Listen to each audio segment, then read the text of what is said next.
like a freight train will.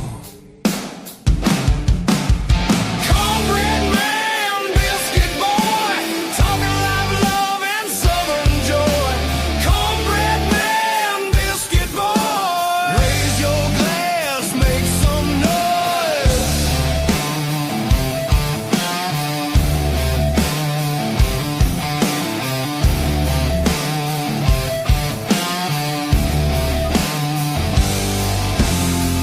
Gravy drips in the southern drawl. Stories thick like the cypress tall. Radio rebels riding wild and free, shouting truths like a storm at sea. Hey, hey, can you feel that beat? Boots on the floor, fire in the heat. Cornbread man, biscuit boy, talking live love and southern joy. Cornbread man, biscuit boy, raise your glass, make some noise. Tales of dirt roads, whiskey skies that cut through the night like fireflies. Laughter echoes through the pines, two voices cross them county lines.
And we are live, Wolf Nation, live on a Monday, and got here with Biscuit Boy. I'm the Cornbread Man, Dave and Paul LeBron, and we are excited. We have a very special guest tonight, and we want to wish everybody a Merry Christmas, first of all.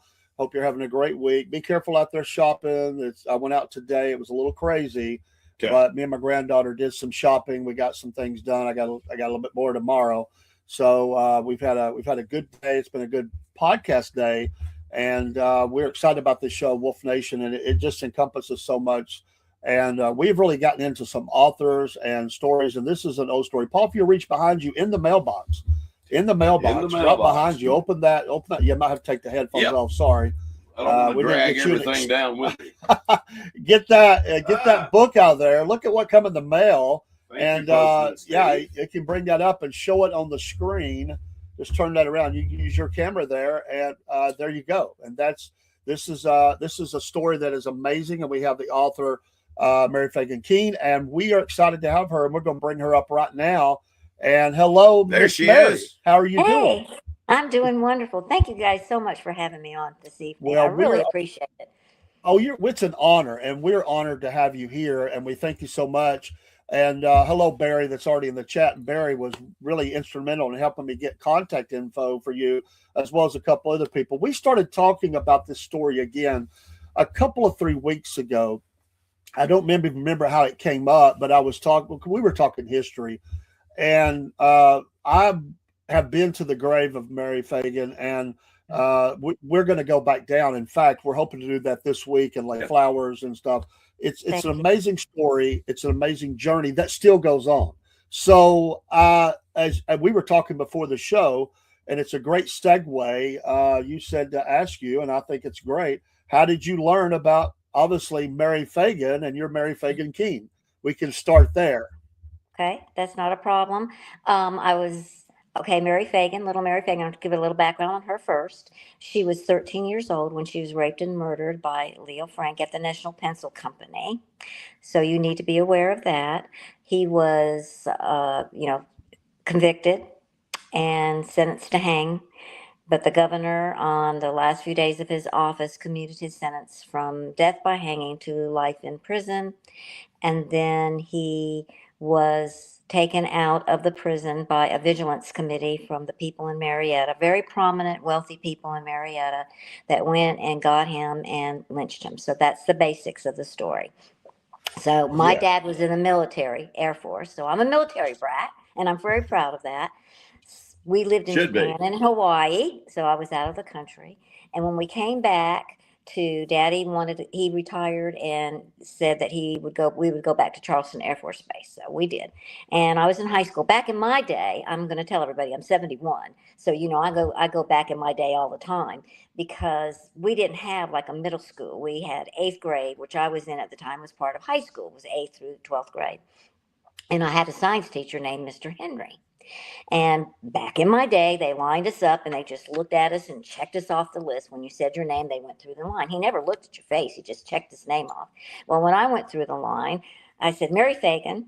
And he said, and he got his pencil and he pointed at my name and he said, he just stumbled just like that, honest to goodness, and said, there was a little girl in Atlanta in the 1920s that was murdered.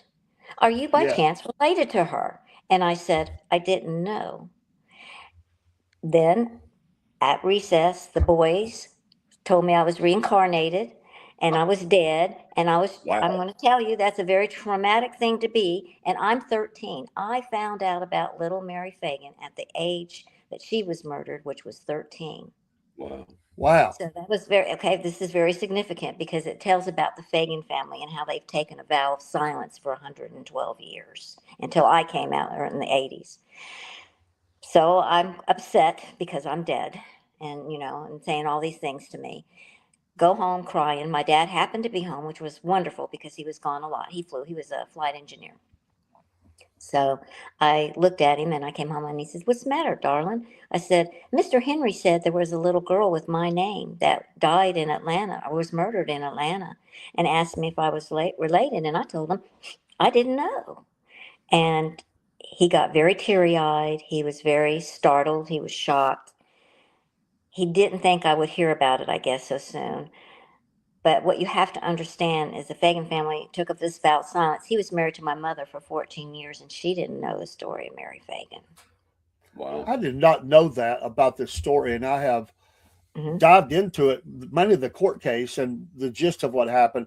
But I knew among what happened with the committee that went down and the Leo Frank side, I knew there was a lot of people, Mary, did not want to talk about this story.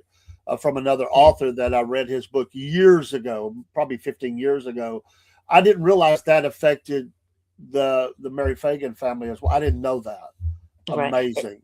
And so he told me, and he said, and I always say this, and I think you guys know what it means when he turned white as white. I mean, he was definitely a different daddy at that point. You know what I'm saying? He was shocked that I had found out about the story of little Mary Phagan, my science teacher. So he sat me down, got me a glass of milk, and he sat me down, and he told me just very few little things. I'm 13. So he tells me what just he thinks that I need to know at 13. He tells me that little Mary was 13. She went to the pencil factory. She quit the week before. She was owed a pay of $1.20. Wow. And so it was Confederate Memorial Day, so she did not see the signs in the pencil company that payday had changed from Saturday, which was the normal payday, to Friday. So she wanted to go to the Confederate Memorial Day because we had a family member that was a Confederate and he died in the war. So she was going to honor our family member. Went to the pencil factory. Her Aunt Lizzie made her dress, made her clothes. So she was very nicely dressed because she was excited. She had a parasol and everything, just like a little girl would. You know what I'm saying? Yeah. And I did not know it, but I found out later through my very deep dive into research of the case again, when COVID hit, that she was wearing lavender. And that's why the book cover is with her in lavender.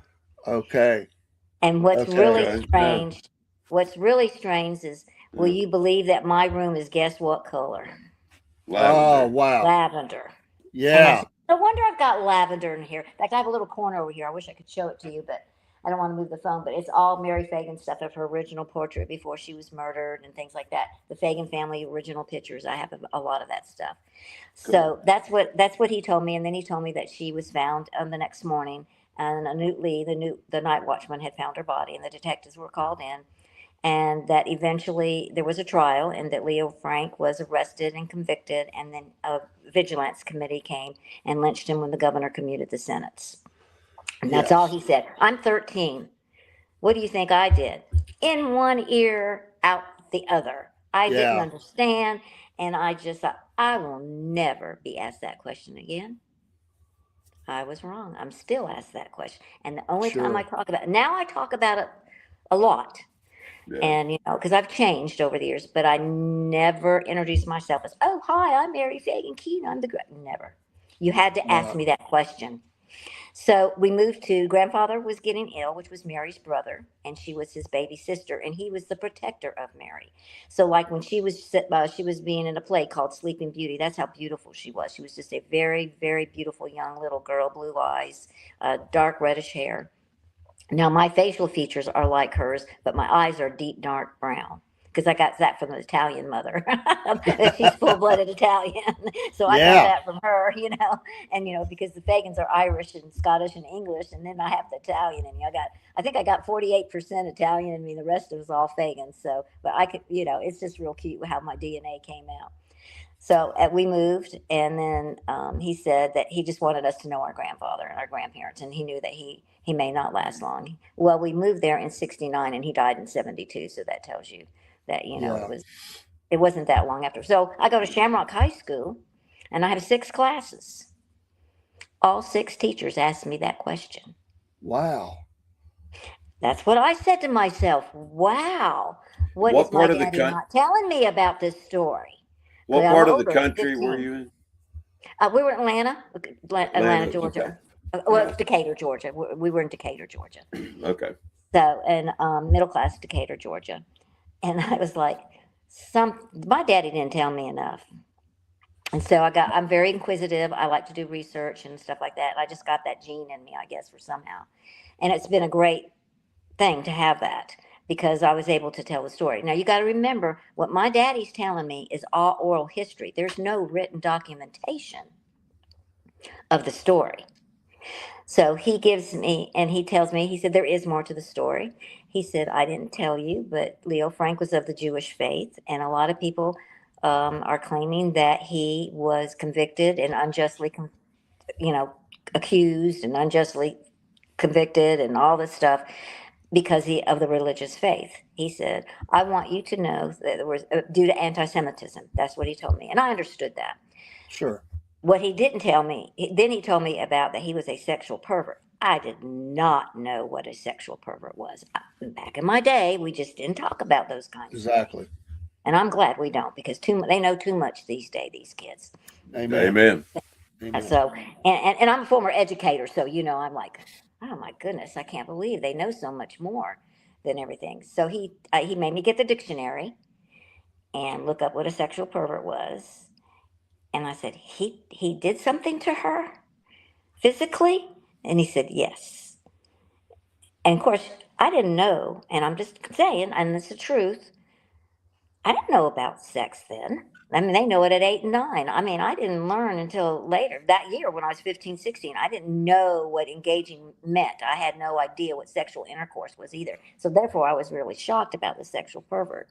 So that's why sometimes I still say he's sexual pervert, but the true word that we use here today is pedophile. Yes. He was a pedophile.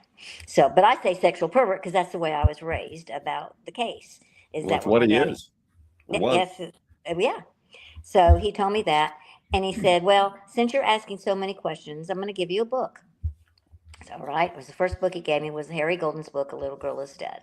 So I read it, and I was very disturbed by it because the description of our family, that's not what he was telling me. They were telling us that, we were hillbillies and dirt poor and, all this stuff. And I thought, that's not how Daddy was presenting it. He said, I had a very wealthy family. We, were buried in the wealthiest part of the Marietta City Cemetery and all this. Not that, wealth or means it's important. It's just that the depiction, and part of that depiction was because the Phagan family was told by Fanny Phagan Coleman not to ever discuss it with authors, newspapers, and it continued for very many, many, many years after that.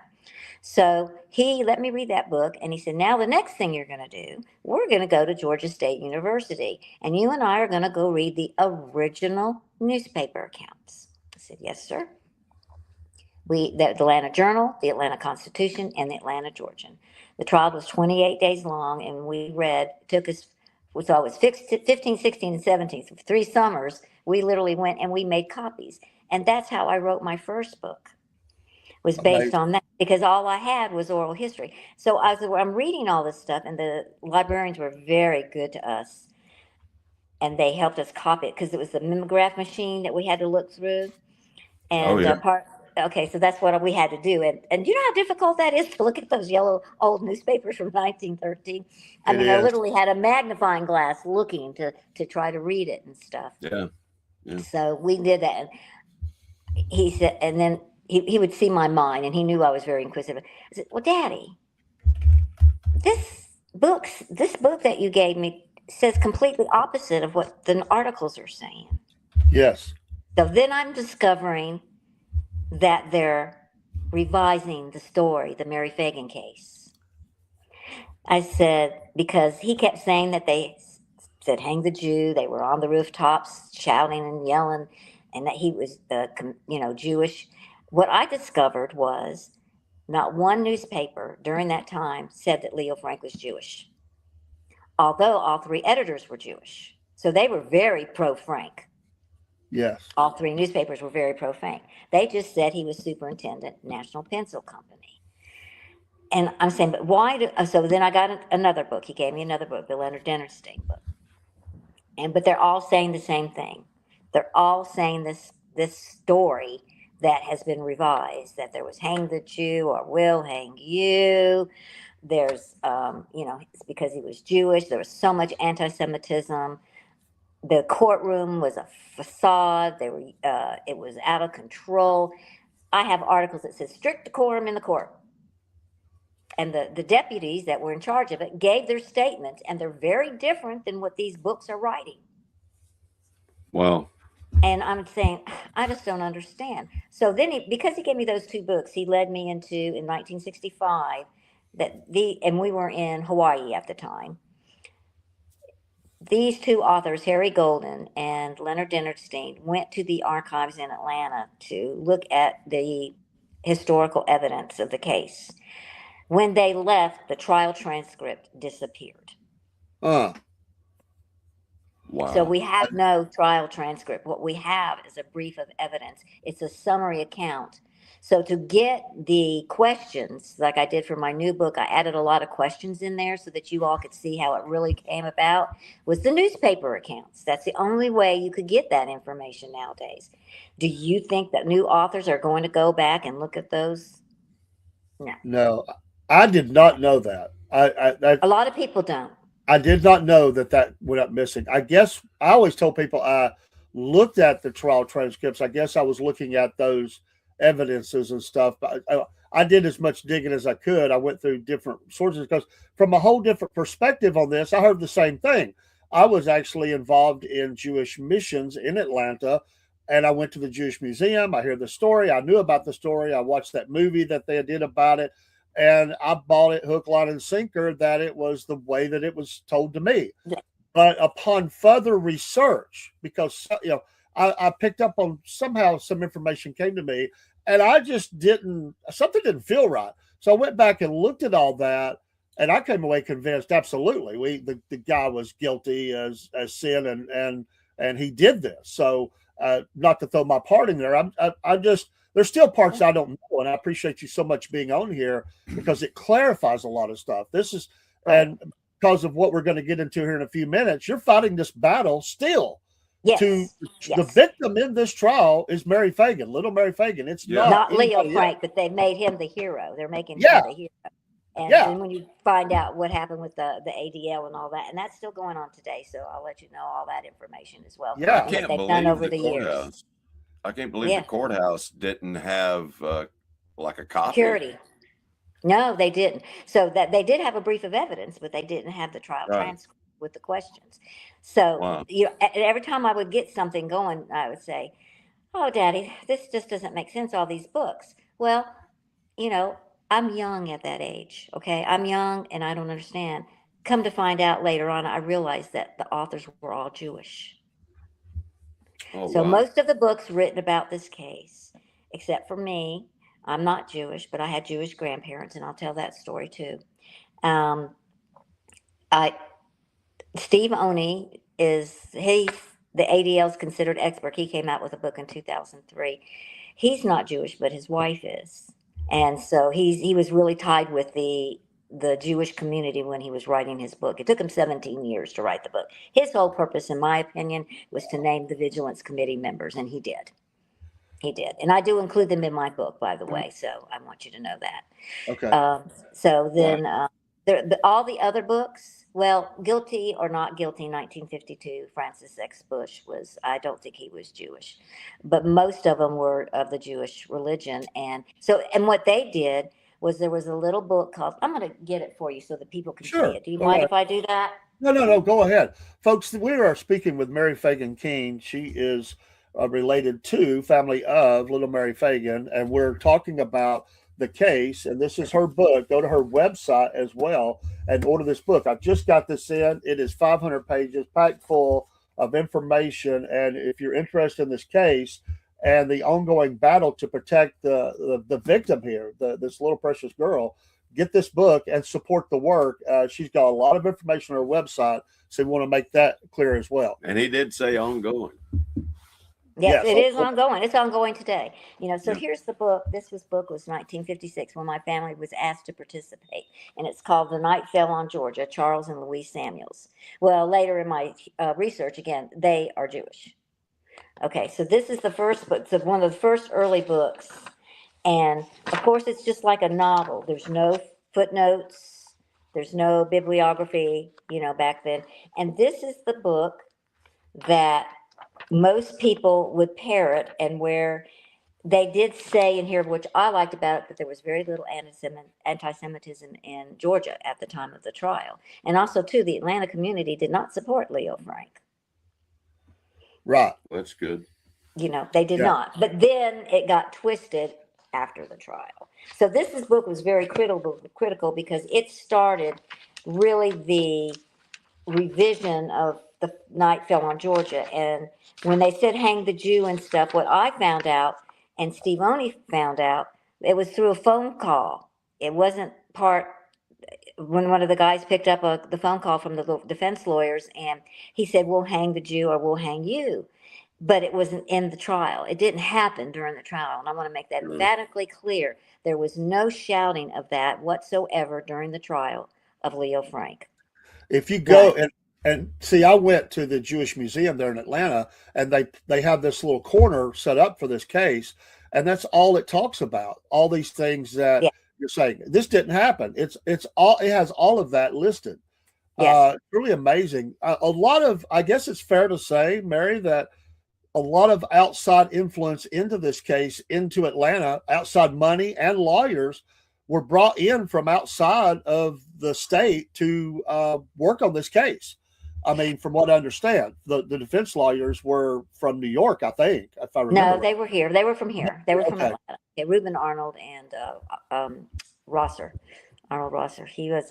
They were two of the most famous lawyers in here, and you know about Tom Watson, the care. Yes. Okay, Tom Watson turned it down to be his defense lawyer. Okay, so he had nothing. That's a hoax. So I'm going to share some of the hoaxes as I'm talking, but that is a hoax. Tom Watson denied it, and he did not get involved during the trial. Nothing. He became involved in 1914, a year after almost the trial. So they connect Tom Watson with all his rhetoric regarding the Jewish population and saying that that happened during the trial, and it did not. It happened after the trial. So there's a lot of misconception out there, and I want to clarify all that kind of stuff. But yeah, this book was real. It was real short, but it surprised me some of the things it said, and I was like, wow. I was very conflicted. You know, I go, why are they saying this? You know, I just don't understand why, where they got the information from. And you can't find where they got the information from because there's nothing there to tell us, you Right. know. So the majority of the books have a skewed view, Oh gosh, yes. and They're you're doing this attributing even today, the new books. But the ones that are today are awful, you know, they're just So you attribute that to just this people book. being pro Frank and Yes. trying to change Because they're the same religion. well, yeah, and they want to further their agenda, so to speak. And exactly. So Okay. so that book was really neat. I'm gonna get the other book too. Hang on. Sure, go ahead. I Folks, have a fascinating, whole, I have a whole thing in here. fascinating story. Again, the Yeah. movie was made, I think that was 80s. I could be wrong. Yeah, Jack Yes, I'll Lemmon. talk about that too. Yes. Okay, yeah. And I remember watching that. And the focus What was the for name of the movie? I It was don't a remember. mini series, The Murder of Mary Phagan, with Oh. Jack Lemmon playing the governor. the governor, and Okay. from the earliest days, his defense was trying to blame it on the security guard, right? No, well, he did the security guard. No, that was called the night watchman at that time. That's the correct name, night I got you. watchman. Yeah. And Jim Conley was the janitor, and that's Okay, he who was- they were trying to do. Okay, so he had very good defense people. It's really sad they were paying $15,000, I think, or $20,000 at that time in 1913.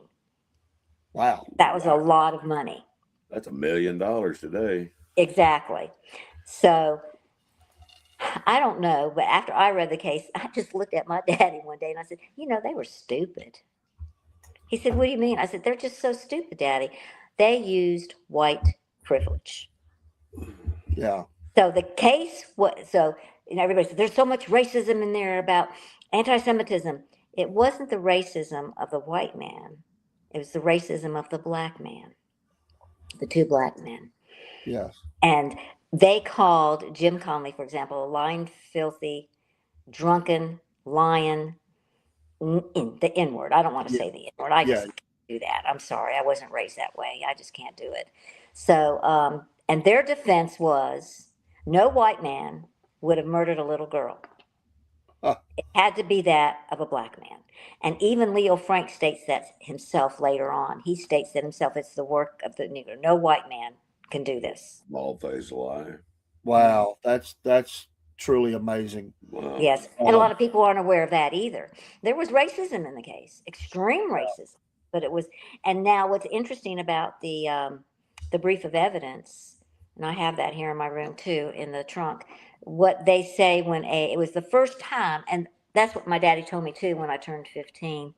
Oh, when I was 13, he said it was the first time a white man was convicted because of a black man's testimony, or several black men. It was the first time in the history of the South ever that black people were allowed to testify in court, women and men. And in the brief of evidence, when those people were testified, they put in parentheses colored. Okay. So that's how they identified them as colored. They didn't even say black back then. Well, they did. The northern people said black, and some people in the South said black. But mainly here in the transcript, it was colored. Are you So- amazed that that it went 28 days? I didn't know the length of time either that this case went. Were there a lot of witnesses or what? Yes. What? Okay. The majority of the witnesses were for the defense who described Frank's good behavior and character. So they were just Character witnesses. Character witnesses. Yes. So when they found Mary's body, the detectives, it automatically went to Newt Lee, the night watchman. So he was the one they first assumed Okay. could be the murderer. So Yeah. they call Leo Frank. Leo Frank says he doesn't know a Mary Phagan. He'd have to check his book to see her ID number. So they get in the car and they go in there and he looks at her body and he goes with Jim, Newtley, excuse me. Sometimes I get Jim and Newt mixed up. There's so much information in my head. He goes with Newtley and he shows the detectives the punch system for his hours. And perfect, nothing wrong with it. So the defense and Leo Frank started with planting evidence. And the next day, Leo Frank came back with a different stamp card where it gave enough time in there for Newt Leak to murder my Oh. great aunt. And that was never called into question? No. Wow. Well, I mean, none of the other books will tell you that. Steve Oney's book might. There's a few that'll tell you about it, but most of the other books ignore these things. Wow. They completely ignore them. That's amazing. I didn't know that either. Which there's a Okay. lot about this I don't know. I'm glad you're here. Yeah. No, Clarify. Oh, well, great. my- I'm glad you're learning some things for me. And I am. thank I you. mean, it's just amazing. So then Leo Frank, so that was Leo Frank's doing. Then he says that he didn't know Mary Phagan, and that is an untruth. He lied because John I did Gant, remember Phagan that. family member, he knew the Phagan family very well, and he knew Mary Phagan very well. And that's what he told the detectives about him. Now, you got to remember, Newt Lee's in jail. So then Gant goes into jail too, based on Leo Frank's testimony to the detectives. But yet Leo Frank said he did not know Mary Phagan, but he told them that Gant knew her very well. Yeah. Okay. So he goes to jail. And Wow. then later on, Jim Conley comes into the picture, and Jim Conley he gives 4 different affidavits, and he says that he helped carry the body of Mary Phagan with Leo Frank to the basement. And so then, of course, he becomes a witness and testifies against Leo Frank. So that's where it comes in, the first actual, colored person testifying. And then Newt Lee testified. Magnolia McKnight, Frank's maid, testified, who was colored, and all those people. There were several colored people. There were some boys there. There was one they called him Snowball. I thought that was the cutest name in the world. You know what I said? But Yeah. he was working in the factory. So Jim Conley was the janitor. But again, it's just like, so Conley gave 4 statements. But what happens is, most of the books ignore it, is the fact that Leo Frank stated 4 different times that little Mary Phagan came in to get her pay. Yeah. But that's not important. It's only the fact that Jim Conley gave 4 different affidavits, not that Leo Frank. He kept changing the time further and further away from noon because Montine Stover came in and he wasn't at his desk when she went to pick up her pay, and Mary Phagan was already there and supposedly gone. Another thing I want to catch real quick, because I think it's important. I didn't know. I knew that she was going to the parade. I knew that she went to go get her paycheck. I didn't know that she had quit already. I didn't know that part. That was That part of she- my oral history. Yes. And Okay, I didn't know that. So this, I'll just let me get my other book too, so you can Go see. ahead. This is The first part fascinating. of this book is for 12 Yeah. chapters. I did change everything. Some things in there that I discovered that were inaccurate during my oral history. So I want you to know that. I want you to know that Daddy did tell me some things that he wasn't sure about. So And- Mary, So the fella that said he helped carry little Mary Mhm. to the basement. Well, I mean, did they try to, paint him as a liar and all that Yes. stuff? Oh, yes. And what changed the trial was his testimony, and Luther Rosser was just a devious heck of a lawyer in cross-examination. And Jim Conley spent 16 to 17 hours, almost 3 days worth, and he never changed his story. And that's when the newspapers came out saying that most people in the state of Georgia believed that Leo Frank was guilty then. Wow. Yeah, I remember that part of it, and they tried their best to break him, and he never broke. He never broke. Yeah, and that's a brutal grilling. I mean, that long. Yes. Wasn't it very hot during this time? It was like Yes. it was very hot during the trial, very hot in Right. the courtroom, I think. Yes, Yeah. yes. And so all the solicitors and the defense things are doing. So I'm going to go back a little bit, but it's the trial was the anti-Semitism. It wasn't there, but there were 2 incidences where the issue of Jewishness did come out. And the first time was Leo Frank's mother. And the prosecutor was questioning a little girl and talking about, the sexual part of it. And she jumped up and she said something like, and neither did you, you Gentile dog. Well, that came out. So there that implies the only implication of that is the Jewishness there. And they made her leave court. Then that was the last day of court. The defense team brought, because I think they knew they were losing, they brought in several people that said that the trolley car conductor, George Kenley, said that if he was on the jury, he would be hanging, he would hang that Jew. And I think that's unfortunately how it ended. But, those are the only two times that I know of that I could find that there was any really evidence that something about Jewishness came out, and that's what happened. But it wasn't like anti-Semitic to Frank, you know what I'm saying? But the defense is the one that brought it out, not prosecutor's story. They're the ones that brought it out. And of course, they were Jewish themselves. I remember I read somewhere, and I may be wrong, but his staff or the help that they had at home mentioned, if I remember right, that he acted very strange that night, different at home after this happened. And they knew something wasn't right. The help, how many, I don't remember how many were, cook, whatever they were, cleaners, whatever, in the home, Leo Frank's home, they said he acted nervous and just was different. There was something different about him when he got home that night. And that is very true. Magnolia McKnight was the cook, and she testified during the trial to that. And also the detective said the same thing about him, that he was very nervous and, very unusual behavior. Yeah. So, there. It was Now, just a very... Do you know how he came to the plant? Was that family that owned it already, and he came in to run it for the family? Is that how he got to that plant? Okay. Yes.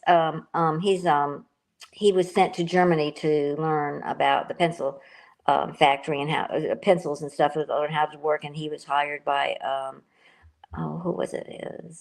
Was it his uncle?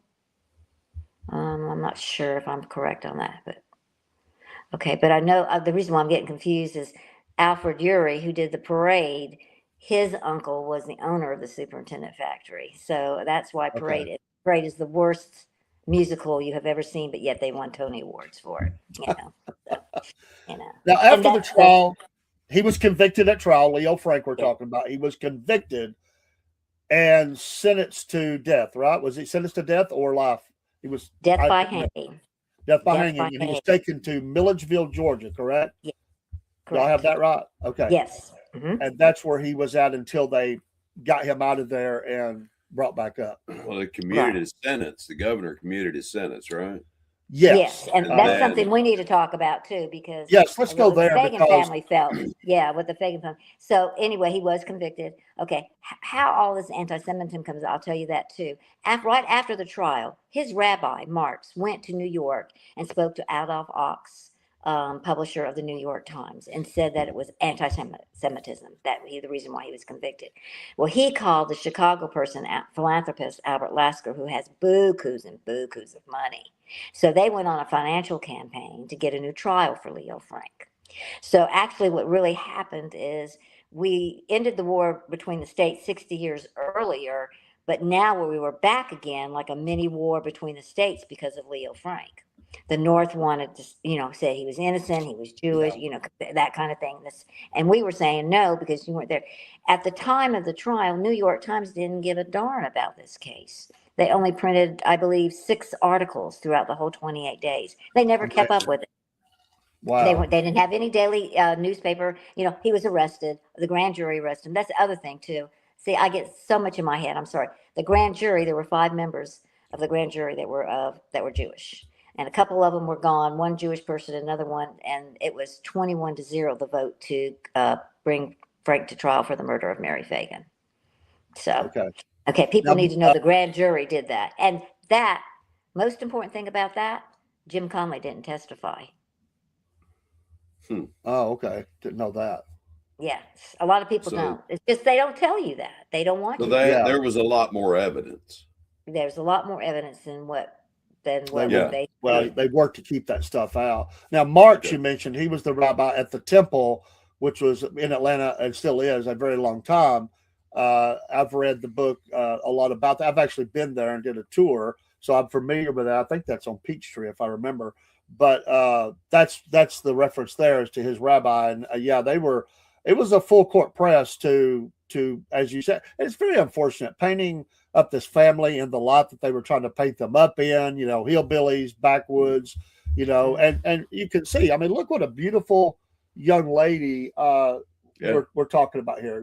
Just it's so unfortunate that what was happening. So how long after the incarceration at Milledgeville how long was that before he was brought back to Marietta by the vigilante force or the vigilance force?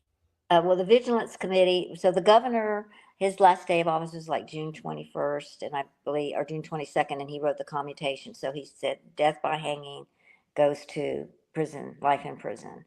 So he was lynched on August 17th. So, and I found out that before he was lynched, I mean, right after the, the the case was, over and everybody was claiming all this anti-Semitism, he had 13 appeals. All stated that Leo Frank was guilty, including the United States Supreme Court. They went through two Supreme Courts and several Georgia Supreme Courts here in Georgia. But most people won't tell you that either, that none of them did that. And that's why I got this book out for you, just to show you that. And you can't see it anymore. I'm sorry, it's so old. This is a 1952 book. It's called Guilty or Not Guilty by Francis X. Bush. And his last name is, let me see how he spells Bush. I think it's B-U-S. Yeah, B-U-S-C-H. And Francis is F-R-A-N-C-I-S, because my middle name's Francis. So I remember there's a male version and a female version of it. And what he did was, he is the first person in 1952 that started to see how the media was distorting the truth. And he was doing it by Supreme Court Justice Oliver Wendell Holmes. And Oliver Wendell Holmes dissented because of mob terrorism, supposedly. Well, this guy here in this book, he prints out the whole statement by Oliver Wendell Holmes. And then he footnotes the reason why he's doing it. And it's just really proves that I'm in the same position as he has, and that he sees how they try to finagle the case and want people to believe that, he's innocent. And so he said, I'm trying to find the footnote for you. I'm sorry. I should have. No, you're fine. Next time I'm just going to do it. Oh, here it is. I'm not going to read you what he said, but I'm just going to read it. It's on page 70. It says, quote number 16. The above is quoted at length because of the impression created at the time by the publicity given to the great jurist's dissent, which was out of all proportion to that accorded the majority opinion that Frank had from the outset been the marked victim of mob terrorism. So see, he disputes the fact that there was no terrorism. There was no hang the Jew. There was none of that. But because it was Oliver Wendell Holmes, and the Jewish community today really, really takes, Oliver Wendell Holmes dissented, said there was mob terrorism. Do you see what I'm saying? So this is the reason why this is a good book. I started collecting books when I was 15 when I found out of the case. And Mom and I would find books. And at that time I wasn't driving, so she would take me everywhere. And they'd have a book sale at the libraries around Atlanta. And we go, and I found a lot of the books there. That's awesome. Yeah. Do you remember why, or know why in your research, the reason that the governor took away the death penalty? What was his reasoning for that? I'll tell you. Okay. You want to know? Yes. He was a member of the law firm that defended Leo Frank, and my family felt very strongly that he was paid. Wow. It just gets deeper. But he's a hero. Everybody makes that Governor Slayton a hero, and I'm sorry, he's not a hero in our family. He is not. And he may have done a lot of good things, but my family did not feel that. They were very upset with what he did. Wow. Because he just made it worse. Yes. Yeah, I mean, because then that inflamed. And I have the evidence. I have the newspaper article which says that he's joined the law firm, Rosser, Brandon, Slayton. Yeah, So he should have excused himself from this. But the truth is that they knew, the defense team too, and it is said, and I did find some information where they were watching him, and they saw one of the defense team members go in the mansion at the governor's mansion, and he didn't leave until really late, and then the next day he commuted the sentence. So I'm sure one of those lawyers brought it to him already written up. Real quick, we have some guests in the chat. A couple of things. Barry, who helped me get the information to contact you, he asked, have you researched the newspapers in the Digital Library of Georgia since they're now online and easier to research? Have you had an opportunity to look through some of those? I want to tell you how proud I am. Voila! That is part of me at www.littlemaryphagan.com. And I started it in 2019, and I can tell you that story. If now or I can tell it later, it doesn't matter, because I got angry. And I'm doing a Mary Phagan Kean legacy where we are transcribing all the newspapers, and we're now in the process of transcribing the Georgia Supreme Court records so they can't censor me anymore. I've been censored. My book was, the first book was censored, of course, on Amazon. I'm still on Amazon with this book, but I'm surprised that they haven't. Y'all excuse me for just a minute. Yeah, no problem. That's awesome. And I've looked at your website. I've got to go deeper into it. And I didn't realize there was a first book. So what is the difference between the first and second book? Well, the first book has the second book has all the same thing in the book, but I found okay, it's updated. It's updated because I found out some of the things that Daddy had said. I'm sorry, my dogs are barking back there. You're fine. I have a big Rottweiler. He does not like when this door is shut. He cannot stand me being in this room when the door. He sounds healthy. It's all good. I know he sounds good, but oh, that is so funny. So I lost my train of thought. What we were talking about the digital records. Oh, also, yes. Barry wanted to know, have you considered reaching out to the members of the Conley family or other descendants about their side of this? Okay, Conley didn't have any descendants, but my grandfather actually met Conley in 1933.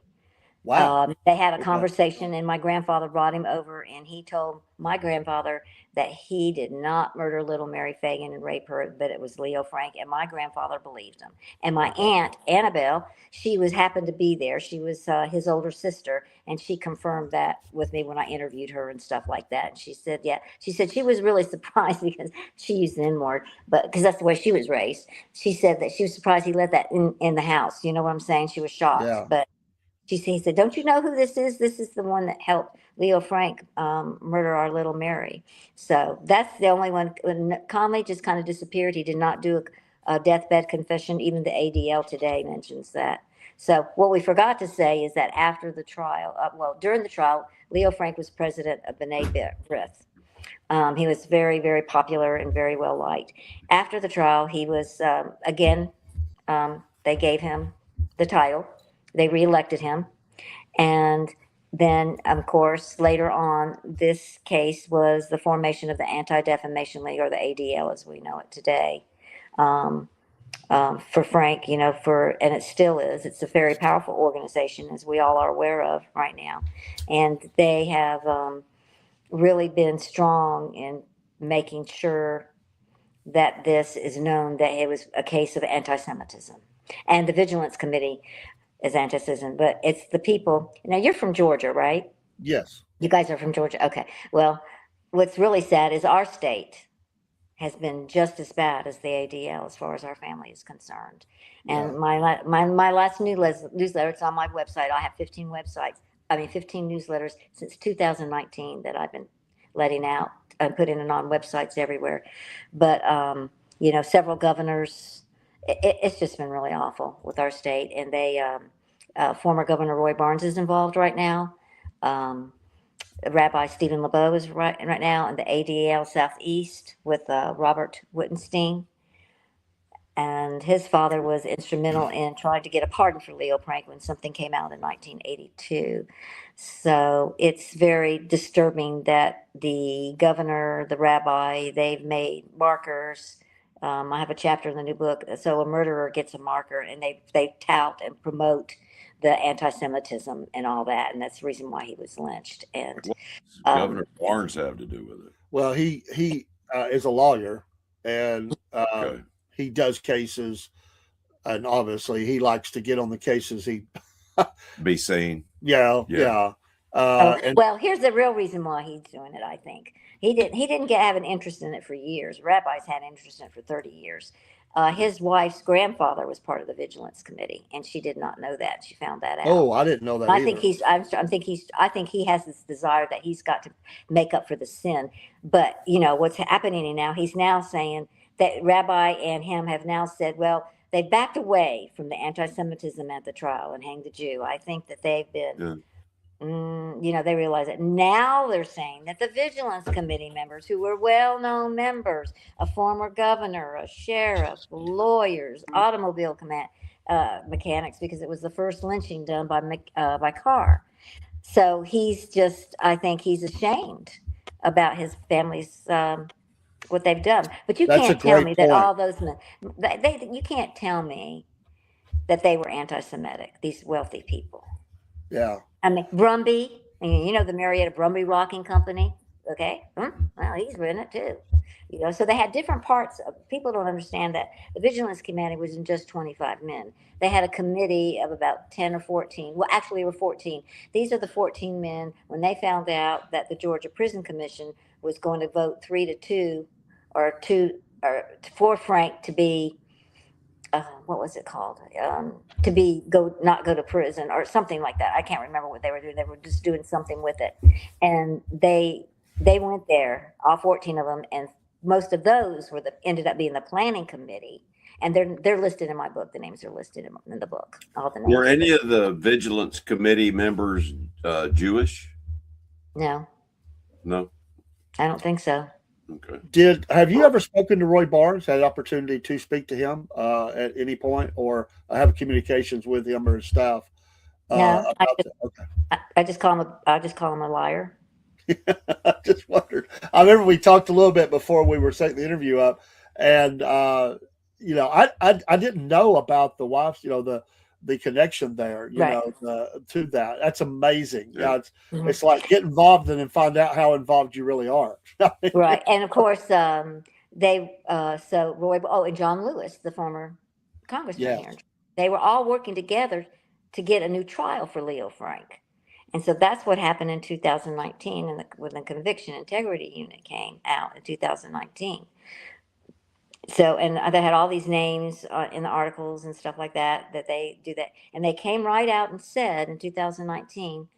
And wait till you hear the date that they announced the Conviction Integrity Unit to exonerate Leo Frank of the murder of my great aunt Mary Phagan, and it was the day she was murdered, April 26, 2019. Oh, wow! The How audacity. disrespectful is that?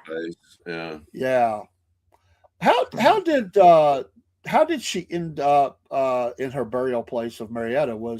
Do you know anything about that? Like, did they have family plots there, or was Yes. it donated? Okay, I wondered Yeah. that. When Her grandfather, which is my great grandfather, was W.J. Jackson.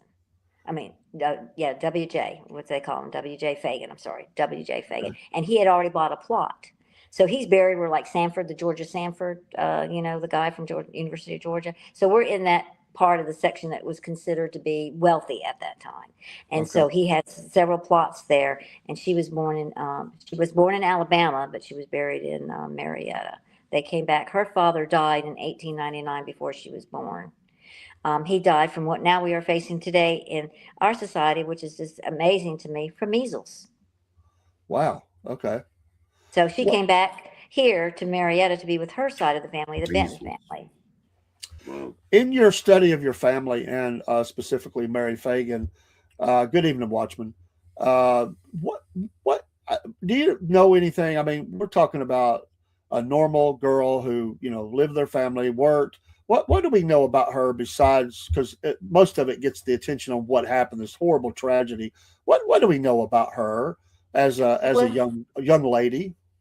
Well, I understand that through my grandfather that she was very jovial. She had a great personality, and he looked at me, my grandfather, like me. He said, one day he pulled out her picture and he said, pointed at her and pointed at me, and when I tried to ask him questions about it, he just broke down. It was bad. It was bad. I never could ask him again. I just couldn't do it. It just the hurt that I saw was. I'm sorry, I'm crying. The hurt that I saw.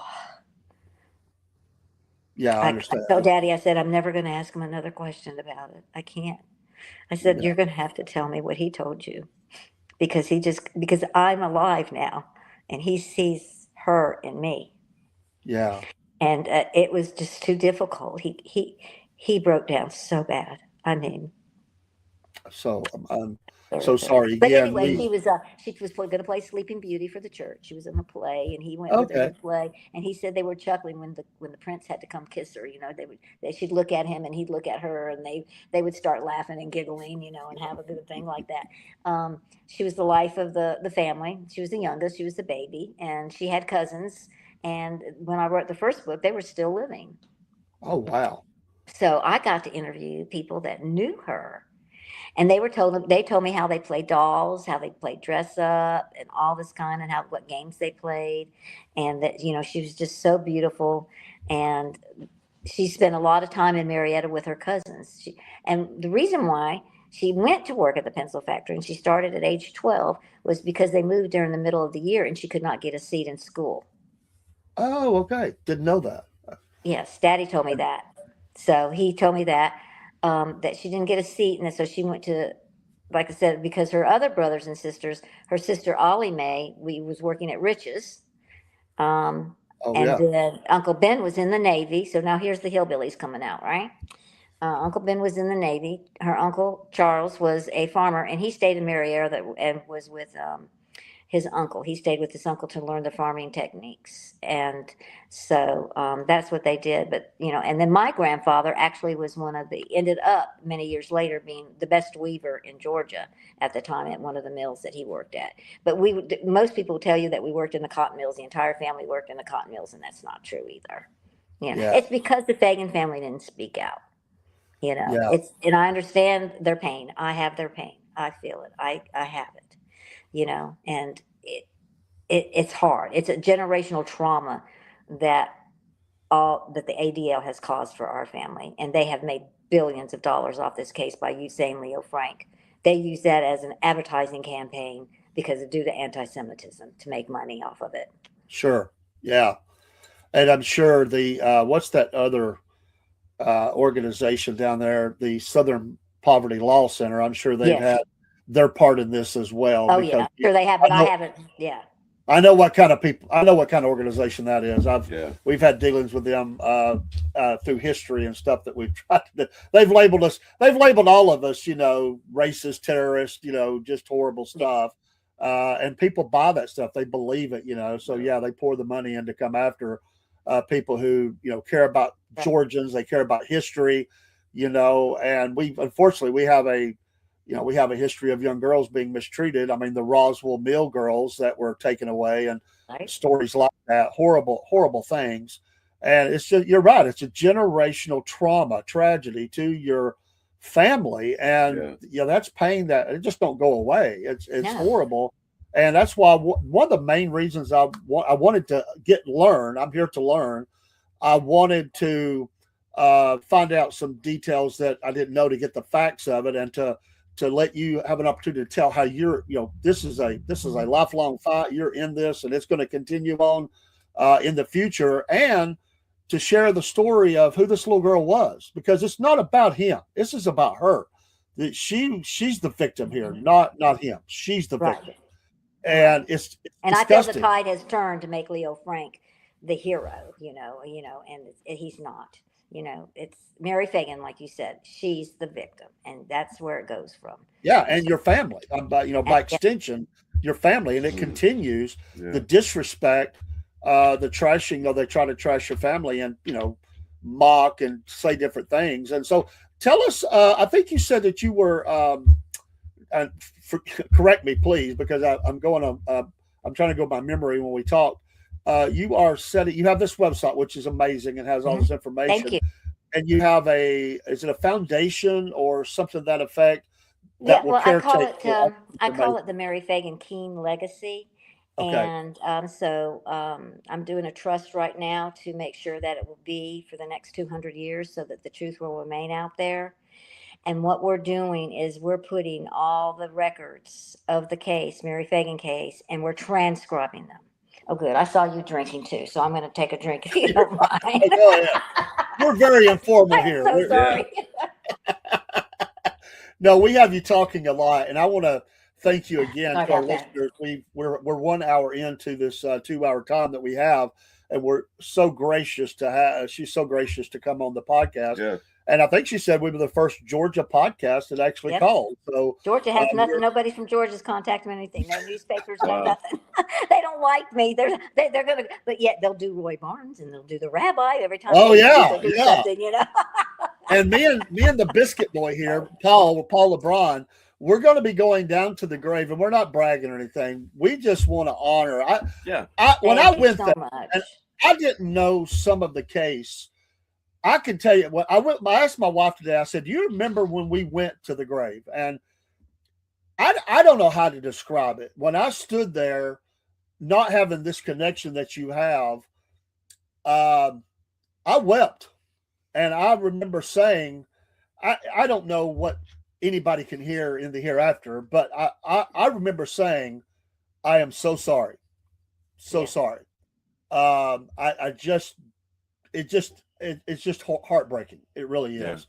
Well, And and so you know, there's we're just a going to lot go of down to the grave, and we want to just lay good. some flowers in honor of her, and just from our heart. Say a And we'll prayer. make sure it looks clean and everything when we're there to make sure there's nothing Oh, trash. good. Oh, but you know what? I love going there because all the kids put things in there. She gets notes from kids, and teddy bears are out there, and flowers are out there, and it's just really a Meet us beautiful down there. sight. It is just really, really wonderful. So it's crazy when I go down there. But good thing is part of the legacy is, like I said, I'm doing a trust. Bernard and I didn't have children, so we are going to put our monies into a trust so that this story can continue with the truth and it won't die out. I actually own a couple websites, quite a few websites, but everybody doesn't know it's me that owns them. But I'm not going to say which ones they are or not. But Sure. so we're just inundating everything. We've already been censored off 5 websites, and I believe that the ADL has really become an organization of hate against the truth. Yeah. And I want to tell you, strange things are happening. Early on, when we did our podcast, Instagram would always limit us to 1 hour. That has been well over a year since I just did a 3 hour stream last night, almost 3 hours, and Instagram has kicked us off after 1 hour. That is not a coincidence, by the way. Right. That is not a coincidence. Keywords out of this case. Oh, I'm I'm sure. convinced that this has happened because of that filtering and making sure to stop this. That's amazing. I've not seen this in over a year. We're on all the other streams, we're fine, but Instagram kicked us out. That just doesn't happen. Folks, get this book. Help out. This is amazing. Let me get my face out of the way. This is and what's the how do we get to your website? We'll put this up in the links later. But. Okay, it's www.littlemaryphagan.com. Very easy, folks. Please buy this book. Support it. You're going to get valuable information. She has spent a large portion of her life researching, and you've got things in the back here that are amazing. You've got footnotes. It's just it's a great book, and you're going to want it because you want to see what's going on, and bookmark her website so you can keep up with the newsletters, the stories, the information that she And that's has all going free. forward. I don't charge. And for those that want to read the first book, you can download the first book free. Oh, So wow. Okay. I don't charge for that. I'm not out to make money. I want you to know Sure. that. I don't want to. If I sell a few books, great. It's just going to go right into the trust. It's not going to be in my checking account. It's going to the trust. And my nephew's taking over, and he will be in charge of the trust when I pass, and he knows what to do and that kind of thing. One other thing I do want to mention too about the Mary Phagan Kean legacy, I've already donated. Let me see how many. I'm trying to look at that trunk of it. I think I donated 2 or 3 trunks and all my original materials from the time when we moved to Atlanta from 15, and it's my collections at Georgia State University because they were okay. the ones that helped me with, and I have all the microfiche in the collection of the 3 newspapers. So I don't Amazing. want them to destroy them because things disappear all of a sudden. I like the trial transcript. Yeah. It's like a lot of Tom Watson stuff, and I know he was a colorful character, and I know he was very prolific in his writings against the Jewish community, and a lot of his works have disappeared, but I have copies of them, and so that's why I wanted to save those things for the future. Actually, what happened, the rabbi donated his collection, and I called because I wanted to read part of it. And I called and said that, I wanted to do this. And Mr. Mitchell said, well, it's not ready available. I said, okay, when it's ready available, will you contact me? He said, yes. And I said, well, would you like to see my collection? He said, you have a collection? I said, yeah, I have a 57-year-old collection. And he said, I would love to see it. So he came and he saw my original copies from Georgia State University when I was 15, 16, and 17. Because, see, I Yeah. did all John Conley's testimony and I did the courtroom stuff. It showed how everything like that. And I gave him my file and I had it all organized by people. And he said, he was quiet. He said, this is amazing. This is, he could not believe it. He left that day and I don't know what happened when that folder went to him and he just said, this is so amazing. I said, would you like to take it with you? And he I even had a heart attack. I said, I don't know why I'm saying this. Would you like to have my collection? And he said, absolutely. And so he had to come back another time to get the other part because the other part was in two different states and I had to have it all shipped to me. So now it's all in one place at Georgia State University. It has all the books that I've mentioned in here. It's all there because I don't want this part of history to be erased as well. God bless you. I mean, Yes. amazing. And I do have like the trial, the 28th of April, all the way to the end August of the Atlanta. Is it the Constitution or the Journal? I think the Constitution, the original articles, and they're in big folders. I mean, they're huge. They're like huge. I mean, huge. And of course, they're all starting to deteriorate. Some of them are, and it's all yellow. And that's the reason why. That's what made me decide that in 2019, when the conviction integrity, I got angry. Yeah. And I got angry and I said, what can I do to let people know what is going on with the Mary Phagan case? And I said, well, I need to do a website. So I hooked up with some people and I do have a team Phagan still today. And we do things with it and put everything on it and go, it's just like crazy. Now we're doing audios and now we're doing AI with the voices of the people. And we have the entire brief of evidence on X now in AI. Oh, amazing. Wow. I didn't, And I mean audio. I'm sorry, audio yeah. and AI. I'm sorry. Yeah, both of them. But it's in audio because some people don't like to read, or they have difficulty or they're too slow. And I'm a former educator, special education teacher, so I understand that. And I said we must do it. So I want that to be audio and video. So they have it, and it highlights and it has the original brief of evidence summary, and it just reads it to you if you want it to read to you. So cool. Yeah. What do you, maybe a two-tiered question here, what do you think the legacy of Mary Phagan is, and what do you think it is? I think that's two different things, maybe not. What do you think the legacy is? Because we look at a story that is promoted a lot, like, Anne Frank. That's a great example of her story and what happened to her, and a total different thing on the other side of this. What is the legacy here of this case and of Mary Phagan, and what should it be? Should it be more, or where do you see it, and what would you like to see out of all the work that you've done? I think the legacy of Little Mary Phagan is it's really the first time a Jewish pedophile has been convicted, and he is the Jeffrey Epstein of 1913, and that child trafficking, whatever, is a bad thing, and it happens years ago, and it happened in 1913, and she was the first victim of it. And it's so bad nowadays with Jeffrey Epstein and Harvey Weinstein that I always say that Leo Frank is the first convicted pedophile in the history of the United States. And, unfortunately they changed it and he was Jewish, and that's true. And, it seems like a lot of the pedophiles these days are of the Jewish religion. And so that's what I think it is. I mean, I know it sounds awful and it sounds so mean, but I really am upset with the fact that she was raped, and horribly raped. When I had to read the autopsy report, I couldn't do it. I'll cry again. Sorry. No, that's I'm hard taking stuff. big heaves.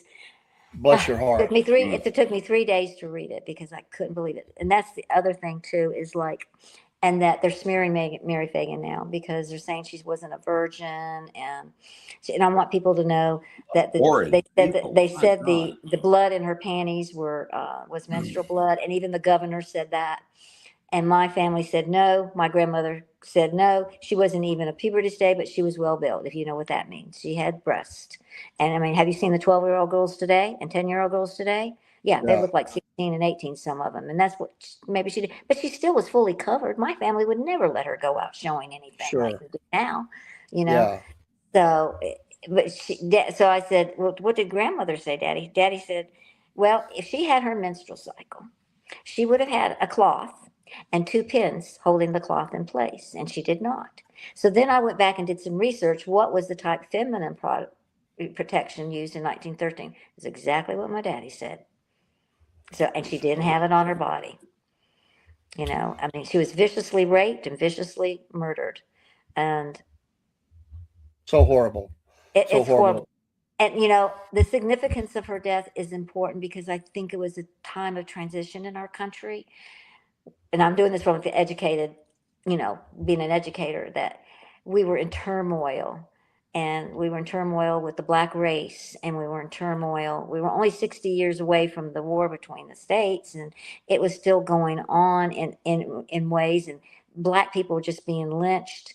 And I think it's very significant that the black population got to be involved and got to testify in this case. That is And amazing. Yeah. You mentioned that, and I never thought on it from that perspective, and that centrally how that I don't ever remember a case like that.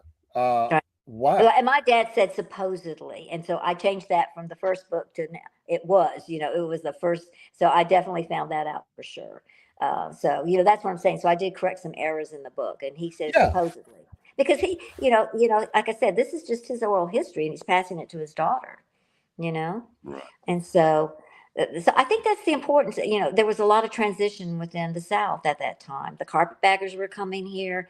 I think it was a very difficult time for the South at that time. You know, and I Yes. wasn't born in the South. I was born on an Air Force base in Washington State. So Yeah. my brother, my younger brother, who passed very young, was born in the South. He's born in South Carolina. Us other three were born up there. You So I think mentioned that's important, though, and I think what do I say?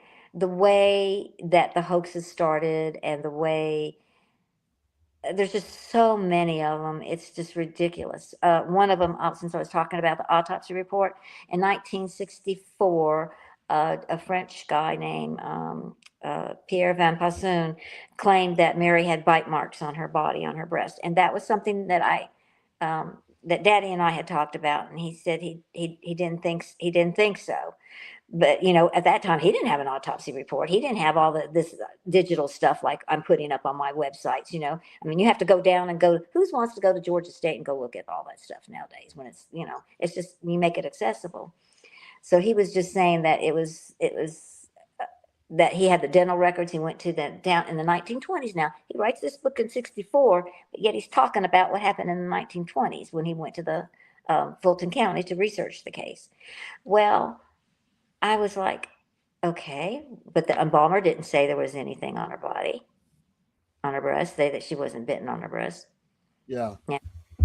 The Dr. Harris said there wasn't anything on there when he testified in court, and that his testimony is considered in an autopsy report.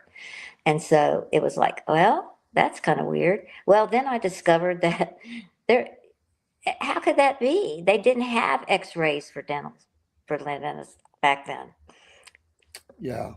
You know, I mean, they make it up, and the makeup, just the hoaxes just continue and continue, and this no one dispels them. I've read every book here in this library, and I've gone through every one of the hoaxes and list the chapters and the page numbers that they promote the hoax, and then I dispel it. I call it debunking it. Yeah.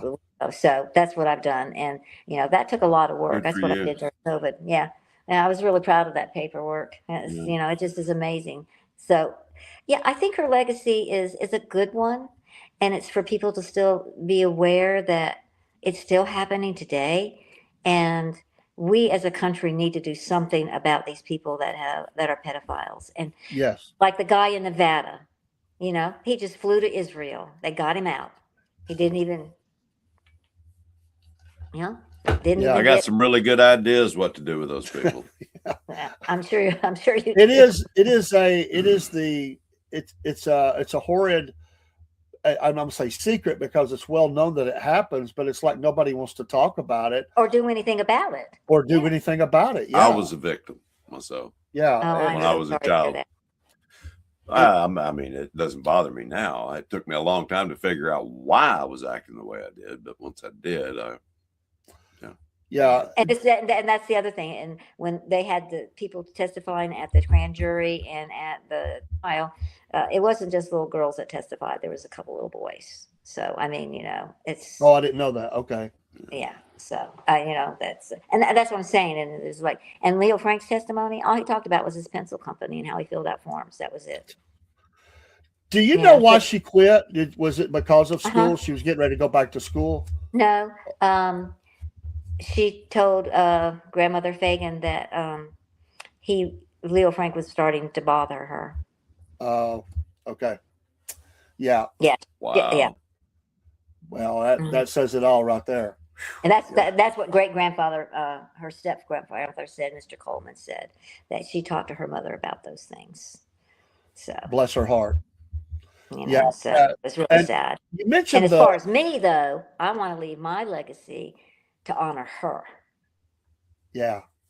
And so Yeah. that's why I'm giving the dollars that I have made over the years to the trust, so that If you need help, Yes, if you need sir. help with the trust, by the way, that's one of the things that we do with our financial firm. Okay. Yeah. Yeah. And we do it Well, free I of have a charge. financial firm that's helping me. That's Okay. very heavily involved in this case. But thank you so much for your offer. I appreciate it. Awesome. That's And folks, my pleasure. this book, which will help that, is very reasonable. I want to think it was $24 or something like that, but you can't hardly get a steak anymore for that. So No. and you're getting all this. That dinner is going to go away really quickly. This is going to be something you put in your library and reference back to.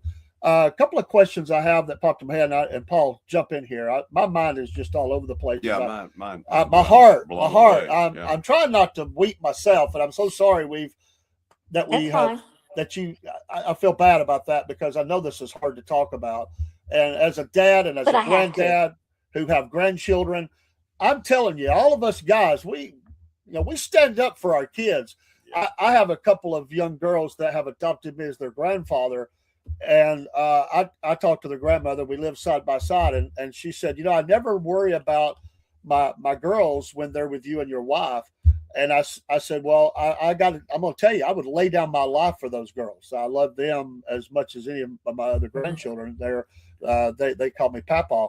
And I said, there's nobody going to hurt these girls. We're going to keep eye on that. And I've been attacked over the years of being too protective, because I put standards in place to make sure my little girls weren't with people they shouldn't be, or somebody that was sketchy. And I'm going to tell you something else. If any girl, any of my granddaughters, if they say something doesn't feel right, we change. We remove them from a situation, a classroom, whatever. We are not going to put up if their gut tells them something's wrong, we're going to listen. Sometimes little girls were not listened to in the South in the past. These are deep, dark, horrible secrets that Southern people, a lot of them covered up because of the family shame, and it's horrible. It exposes that, and it uncovers it, and it needs to be uncovered. It's horrible what young girls and boys have been through. But you mentioned that when you go to the grave and people leave notes and stuff, which is precious. Have you talked to young girls or had any girls reach out and say this case has touched them?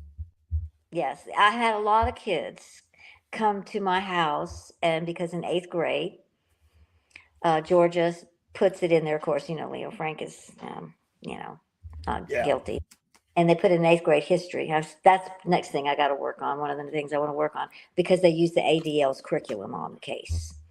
So I have a cousin that his daughter was in 8th grade, and he wrote a letter to the teacher and said, she is not sitting through the week there that you do this. So I need to know the dates that you'll be discussing this, because she will not be there, and she will be an excused absence, because this is our family you're talking about. So he did not let her participate. So they wrote papers, and they come to my house, and even some reporters, they come And it's like I opened their eyes, and I said, truth must be told. That's the whole purpose of me being here. It's the Yeah. truth. You can't deny the truth. You don't have justice if you don't have truth. And Amen. truth needs the justice, But I loved it. I loved it. I mean, a lot of it's in my collection up there. I saved their little. I said the only agreement that we have to make about you coming is you have to give me a copy of your paper and tell me that you make an A. Yeah. That's great. I get the grades back, A plus, A minus. It was Yeah. just the cutest thing. So I put some of those in my collection so they can have that to see that the young kids wanted to know about it as well. Yeah. And so it's really Awesome. cool. Yeah, I And really like that about it.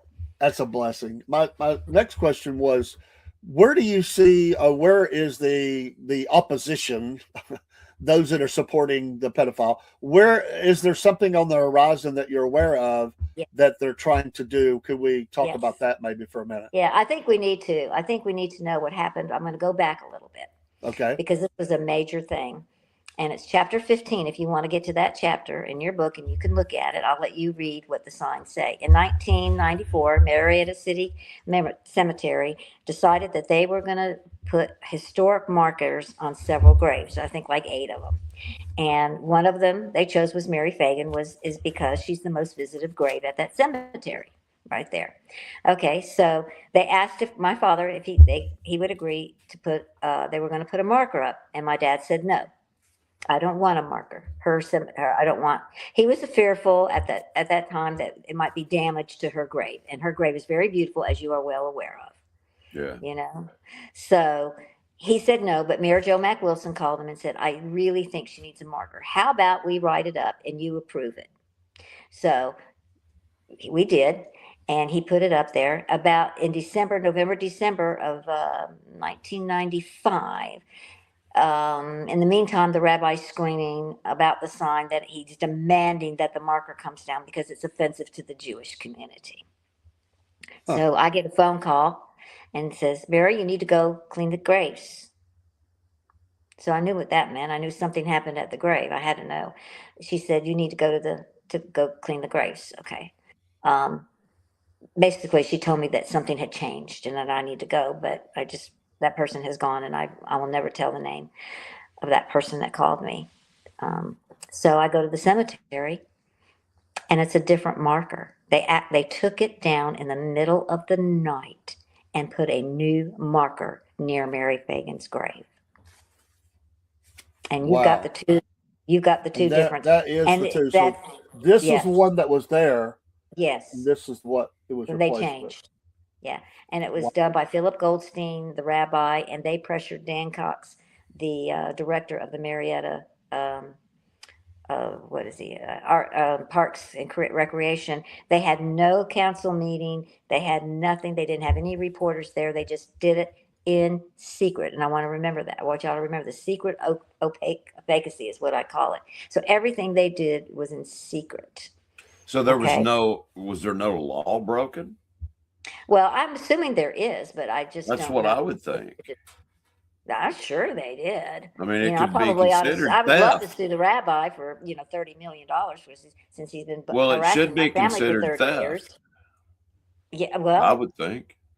okay, but it's outside the grave. Ours is inside. So, I told Daddy I said, "Daddy, aren't you going to change?" So what it does is they're bamboozling the public. The Jewish community in Marietta is bamboozling the public with that marker because it changes it at the end to say he was issued a pardon and he was not. So we go back to 82 when Alonzo Mann comes forward, the office boy, and says he saw Jim Conley with the body of Mary Phagan on the first floor and Leo Frank was innocent of the murder of Mary Phagan. Yeah, over half the new marker talks about him. It does. It's not even talking about her. It Right. just they totally changed that. Yes. And change how it's worded to be more about the lynching and the abduction, and then the 86 pardon. That they mentioned. Right. And so so when he came forward, the Jewish community got together, 3 different groups got together, and decided they were going to ask for an exoneration of Leo Frank or get a pardon for him. And what happened was, let's see, American Jewish Committee, the ADL, and one other group. I always forget their names because it sounds so familiar. I just confuse them. But it is all this information is in the book, and Yeah. so they applied for a pardon, and I told Daddy that should we call? Should we let them know? And he said, "Are you ready?" And I said, I knew what that meant. I was going to call. He was Yeah. starting to train me to take over and take the next. I was the next person that he was handing it down, the Mary Phagan case down, like I'm doing with my nephew. Okay, Awesome. so that's what we're doing here. And Yeah. I said, okay. So I saw a name, Mike Wing, and I called him, and he laughed. He laughed when I told him I was Mary Phagan. He said, "You can't be. This is a joke." I said, "No, sir, it is not a joke. My real name is Mary Phagan Kean, Kean. I'm the great." This is the one time that I said I'm the great niece and namesake of little Mary Phagan, because he didn't ask me the question because he just thought he thought it was just somebody playing a joke on him. Yeah. And I said, "No, sir, I'm not lying." I said, "We are always the last to know. Everything's always done in secret, and we would like to know if a pardon is submitted." So he called me about 6 months later and said a pardon had been submitted. Little did I know at the time, that they were doing some things. So that first pardon was in 1983. They denied Leo Frank pardon, and they got hit heavy through the newspapers and the media because they denied it. They said Yeah. and if you read, and I got a whole big thing chapter just on Alonzo Mann, and if you read his affidavits, and he's got tells so many stories. He verifies for them that they were hanging the Jew. He didn't hear that. He didn't even go to the trial. He just went once, and that was it. To do his testimony, and then he left. So they did that, and they were very, very disturbed that that was happening. So what I found out during COVID, though, it relates to 1986, was they decided after that pardon, they started the same group of people that did the Georgian Pardons and Paroles Board, because the governor couldn't do a pardon. They had to go through that agency instead. They started again with a young man's thesis, Clark Freshman from Harvard University, and he came up with the idea without addressing his guilt or innocence because he was lynched. And so they worked in secret for about 2 years. And then in 1986, they called us the day before they announced that they gave Leo Frank a pardon, a posthumous pardon. But it does say without addressing his guilt or innocence, which you see in the first marker. And they take it out. And Rabbi put, he was issued a pardon. That is bamboozling the public. And Yeah. You can see that, folks. yeah, In the two at the very bottom. I don't know if you'll be able to see it, but in the very bottom of that, you can see that they changed that. It's hard to see, I know. That's why you got to get the book. And on the next page, or page after that, we have the marker that was placed by the Phagan family. Right, and that happened in 2016 because my daddy did not want to cause any controversy with the persons that were alive and didn't want any more. And he told me that I could do whatever the heck I wanted when the last person died. And when they died, my sister and I and brother, we put that together and we put up there. There are errors in that marker of mine. Okay, they've got John instead of Joshua, but he also had a nickname of John, so there was some confusion there. And then where it says the Knights of Mary Phagan on there, I found out that the Knights of Mary Phagan didn't exist. That it was from the New York Times 6 weeks before Leo Frank was lynched, that they came out with it and said that tensions were rising in Atlanta, and they called themselves the Knights of Mary Phagan, and that's where that came from. I did the research again, went back to the original newspapers here in Atlanta, and they called it the Vigilance Committee. Okay. Because they said they were doing the law, that what the law said, and that a governor was a coward to commute the sentence, and they were carrying out the letter of the law. They felt they were doing that, and that's what they said, So a lot of people ask me if a Phagan was involved in the lynching. The answer was no, but Mary's uncle on the Benton side was part of the group. I love at the bottom, little Mary Phagan is not forgotten. Thank you. Absolutely not forgotten. Yeah. And that is one of the reasons I wanted to do this is, and I wanted to be factual, and I wanted to have, I've just always, I tell you, when I realized, when I dug into this thing and I realized how I had been manipulated by the media and everything else, and just the sickness of what happened to this, it just made me sick at my stomach. And it taught me a valuable lesson. You know, I always thought I was pretty, you know, pretty judicious to study things out, but you got to watch there. And those things go on today. They use every Yes, they do. tool they have to control the narrative. And you have to really dig in and really look for the truth. You have to. Right. And it was so obvious to me. I mean, I remember just sitting back going, he did it. He did it. I mean, it's not even a question. I mean, he did it. And Yeah, pretty much. Yeah, you know, that's how a lot of people feel when they hear my side of the I'm story. glad justice was And served.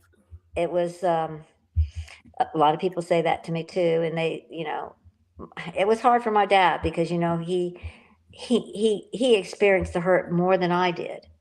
Yeah. You know what I'm saying? He sat on his grandmother's lap. They went to family reunions and he remembers them talking. And when they got to Mary, somebody would bring her up and then it wasn't discussed yeah, because grandmother Phagan would just go and break into tears. And she absolutely adored my father and just thought he was the greatest. So that was hard. So I know it we got off sounded, track and we got enough and no, no, got on. no. You know, you know, I'm like you. I've got so much up in here that I have to say. I'm actually one of the podcasters says I think you need to do about a 30-minute podcast on each of your chapters in your book, so you can go into detail and tell us everything that's happened. Because you say something to me and I go back to 1982, and then I try to do the timeline, and it just doesn't work for me. You know, because then people start asking me questions, and I get totally off sync. I know, I So, know. but anyway, And what's happening today, and I think this is the most important thing, is that you guys need to know what's going on. But that was one of the most horrible things that they did. That was a disgrace what they did with the marker. That was it was just a devious, evil thing that they've done, and oh, you know they're getting away with it. real quick before you go to that, because I want to get that. Where is the marker at? Where is it actually at? It's outside her grave in about 8-foot pole. And They actually did that. Oh my gosh, I didn't even know that. yeah, and my dad Wow. left it up Believe it's what still 30 there. something years. You know what 30 years until I changed, or what was it? 2016 is when we put it up there. So I just wanted you to be aware that some of that marker. I think I'm going to put a QR code up there and correct my error so I don't have to redo No, the no. marker. Your marker is right outside the gate. Where is this historical marker that they changed? Where's that at? That's outside the grave. It's outside, and your marker is out there as well. No, our marker is right next to Mary's grave. Right. Okay. Okay. We put it I in our wanna- plot. So the and nice that- thing about this too is that when I was working at the State Department, I ended up being the program specialist for the entire state of Georgia in the area of special education for students with visual impairments and deaf, blind, and cane travel. So I got a phone call from a lady that said that there was 13 or 15 plots, catty corner for Mary's grave, and she wanted to offer it to the Phagan family. And so we purchased it. So I'll be buried across with Mary. Oh, amazing. Awesome. That's what threw me off because it's been that long since I've been. I don't remember what year I went, but I don't remember the marker. So we will definitely they were be looking at They, that. yeah. I did So not that know happened. that. 2016. Okay. It Okay, must yeah. have been, I don't remember. I want to think it was around 2010, 2012, something like No. that I went down. So amazing. This is Mhm. absolutely amazing. So, yeah.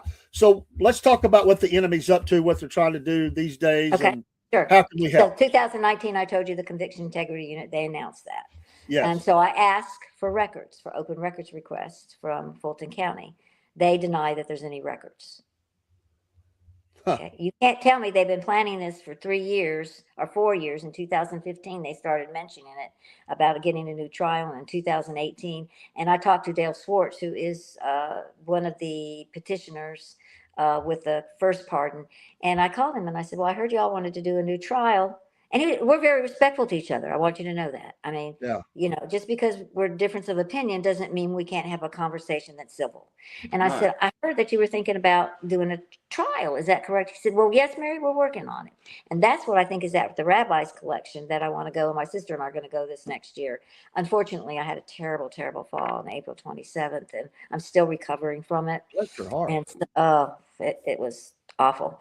So I still have a lot. My gums and stuff are still sore, but I'm doing much better. But I just couldn't do anything. And then my husband's got Parkinson's from Agent Orange, Vietnam, and I'm the caregiver, and I couldn't caregive for him, and I needed help. So the VA came through and has given us lots of support. So now I'm back to doing caregiving a little bit and stuff like that. So don't be surprised if he comes in.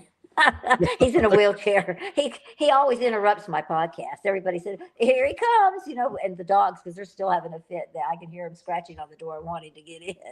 But anyway, so, that's really something that they do that. But I just wanted y'all to know what they had. So they said no records. So I thought, okay. Then Paul Howard got ousted by Fonnie Willis. I'm sure you know about Fonnie Willis. Oh yeah. Okay. All right. So she gets it, and Governor Barnes, John Lewis, the rabbi, the ADL, and I think I want to say some kind of historical society. Oh, his temple, the rabbi's temple. They ask Fonnie Willis to exonerate Leo Frank, to continue from what Paul Howard said, because they established it and everything. But then the RICO case came with Trump. So she's been very busy involved in that. Yeah. Now she's got her own. Yeah, I'm telling you. So then in 2020, one of my team's members said, you need to write the state of Georgia and ask for the open records for the Leo Frank case for the first pardon.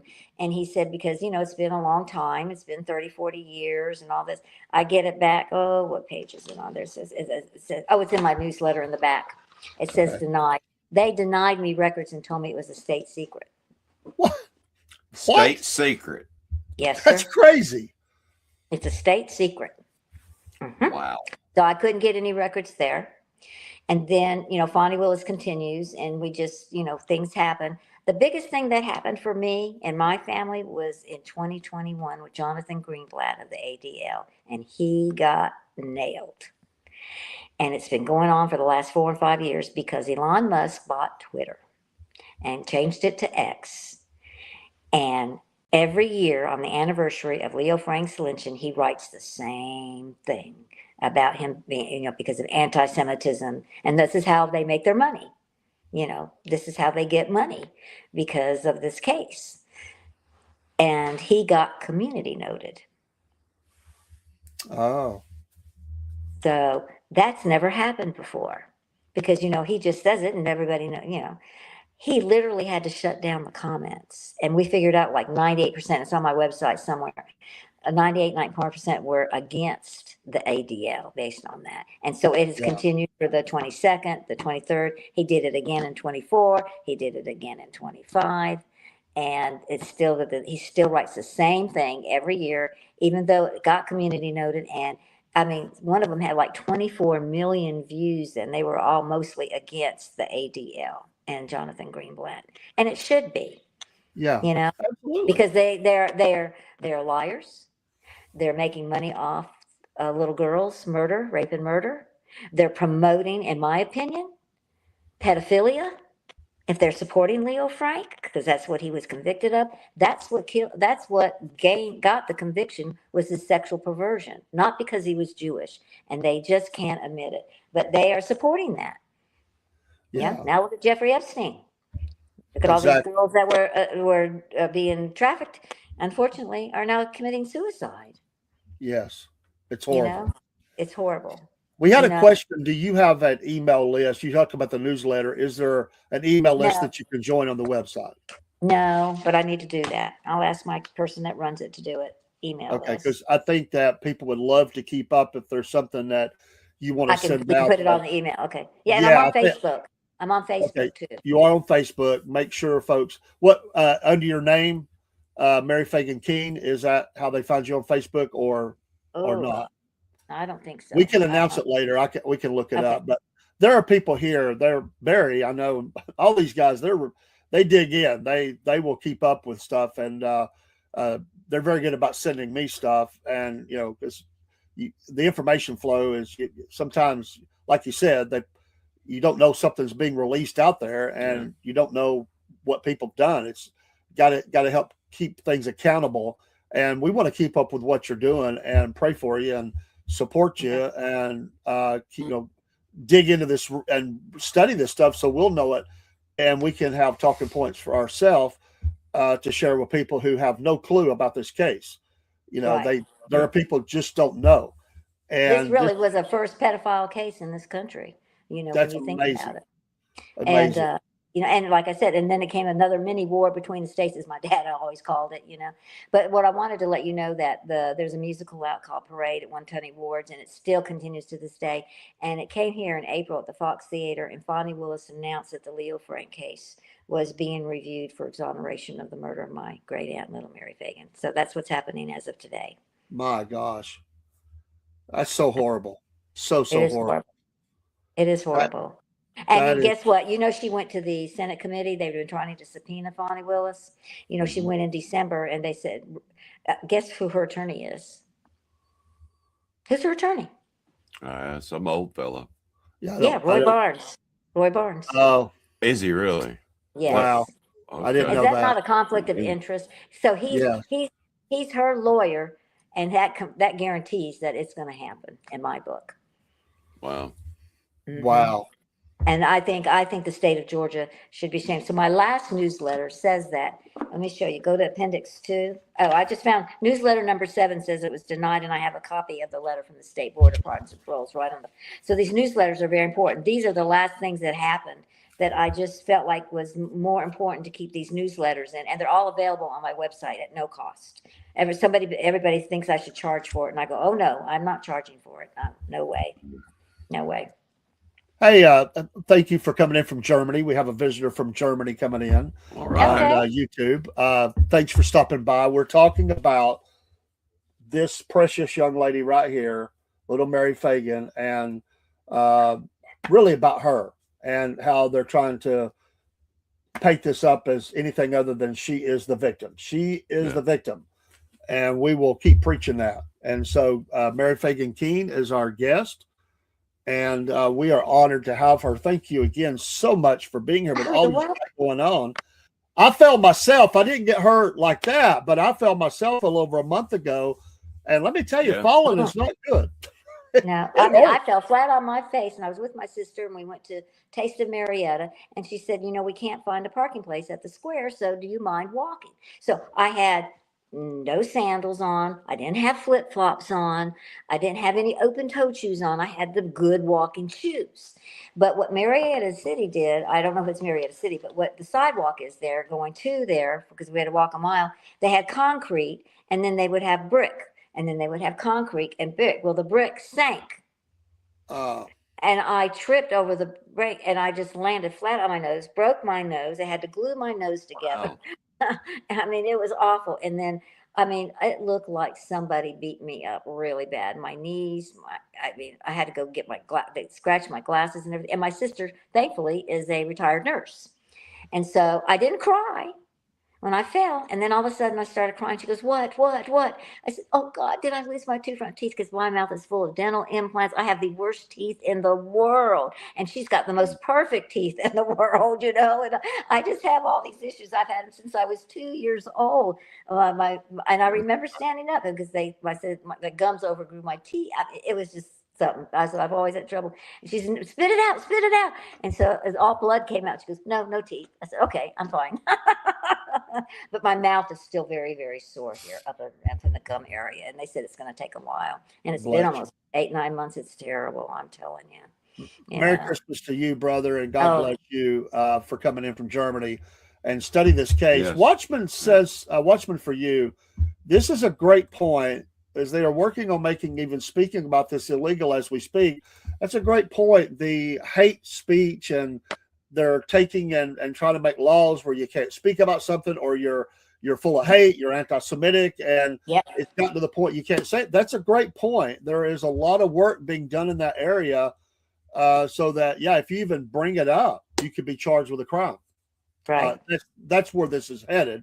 I'm not saying it's there now, but there are cases around the country where they definitely are, and around the world especially, they're making where you can't speak against certain things, or that's a freedom of speech. You can disagree. You can even say you think whatever you want to think about this case, but that's the freedoms we have, and to do anything Right. else is Right. horrible. And I think I want your people to know too, and I get this question a lot. Has any organization or indie people come after me? And the answer is no, they have not. I'm calling them out because Yeah, they made me angry. And sure. I said the truth and justice must be upheld. And he does not deserve to be exonerated because they only tell part of it. They just tell his story. They never tell her story. Yeah, it's an afterthought in places that I have seen this story. It's really an afterthought. The way they And they don't present do it. the research either, guys. No, You, yeah, you've got to go back to the 1930s, and they can. There's no excuse now because it's on my website, and There you go. that's my legacy. That I am leaving that for them and for people to know that even if it does happen, I just say when it's going to happen. I don't know when they're going to do it and spring it on us, but I'm going to cry. I'm going to be upset, but you know what? I'm going to be all right because I know my website's out there and they can't take me down on it. They can't, amen. and I've got too many websites and too many people working with me to Right. keep it There out you there. go. But we have been censored. I will tell you that we have been censored on like YouTube and things like that. But this censorship for hate speech. I think the ADL has become that now. And the Fagan family did have a good relationship with the ADL before Alonzo Mann came out. In fact, Yeah, during that whole time, they interviewed us and where did we stand and where this, and it's in the book. It's in the book that they did that with my dad and I and stuff. They wanted to know where we were coming from and all that. And I will tell you this, and this is a lovely story about my father. Because they're checking to see if we're anti-Semitic is what they were doing, and I wasn't raised anti-Semitic, and I have a beautiful story about my father. Air Force, I told you Air Force, 1952, a plane crash. All members died. Hmm. And one of them was his friend, Robert Jacobs, who he called Bob Jacobs. He was Jewish. And, they send the color guard to the homes of the families of the people that have died. And they were just going to send a nobody that didn't know him, but he was Jewish. So this color guard was going to go and take his body home. My dad goes to the commanding officer and says, I'm not Jewish. I'm from Atlanta, Georgia. Bob was my friend, and I would like to be the color guard to take his body home because I think that family deserves to have a friend that knew him and loved him like they did. yeah, And they approved my dad, and I've got the letters and I've got the crash. And so he called her Mom Jacobs and Dad Jacobs, and guess who called him grandmother and grandfather Jacobs? yeah, Us kids. But that was when he was, like I said, he wasn't even married to my mother at the time, and it's something that he felt was the right thing to do, and he got commended very highly for that. Now I will tell you too, my father was the one that experienced racism in the service, and it was by the black people.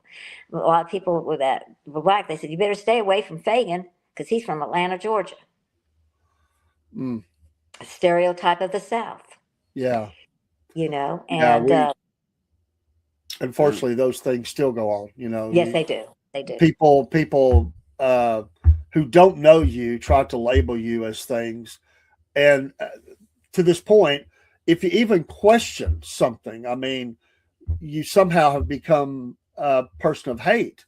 Right. It's okay when there's an injustice or there's something wrong.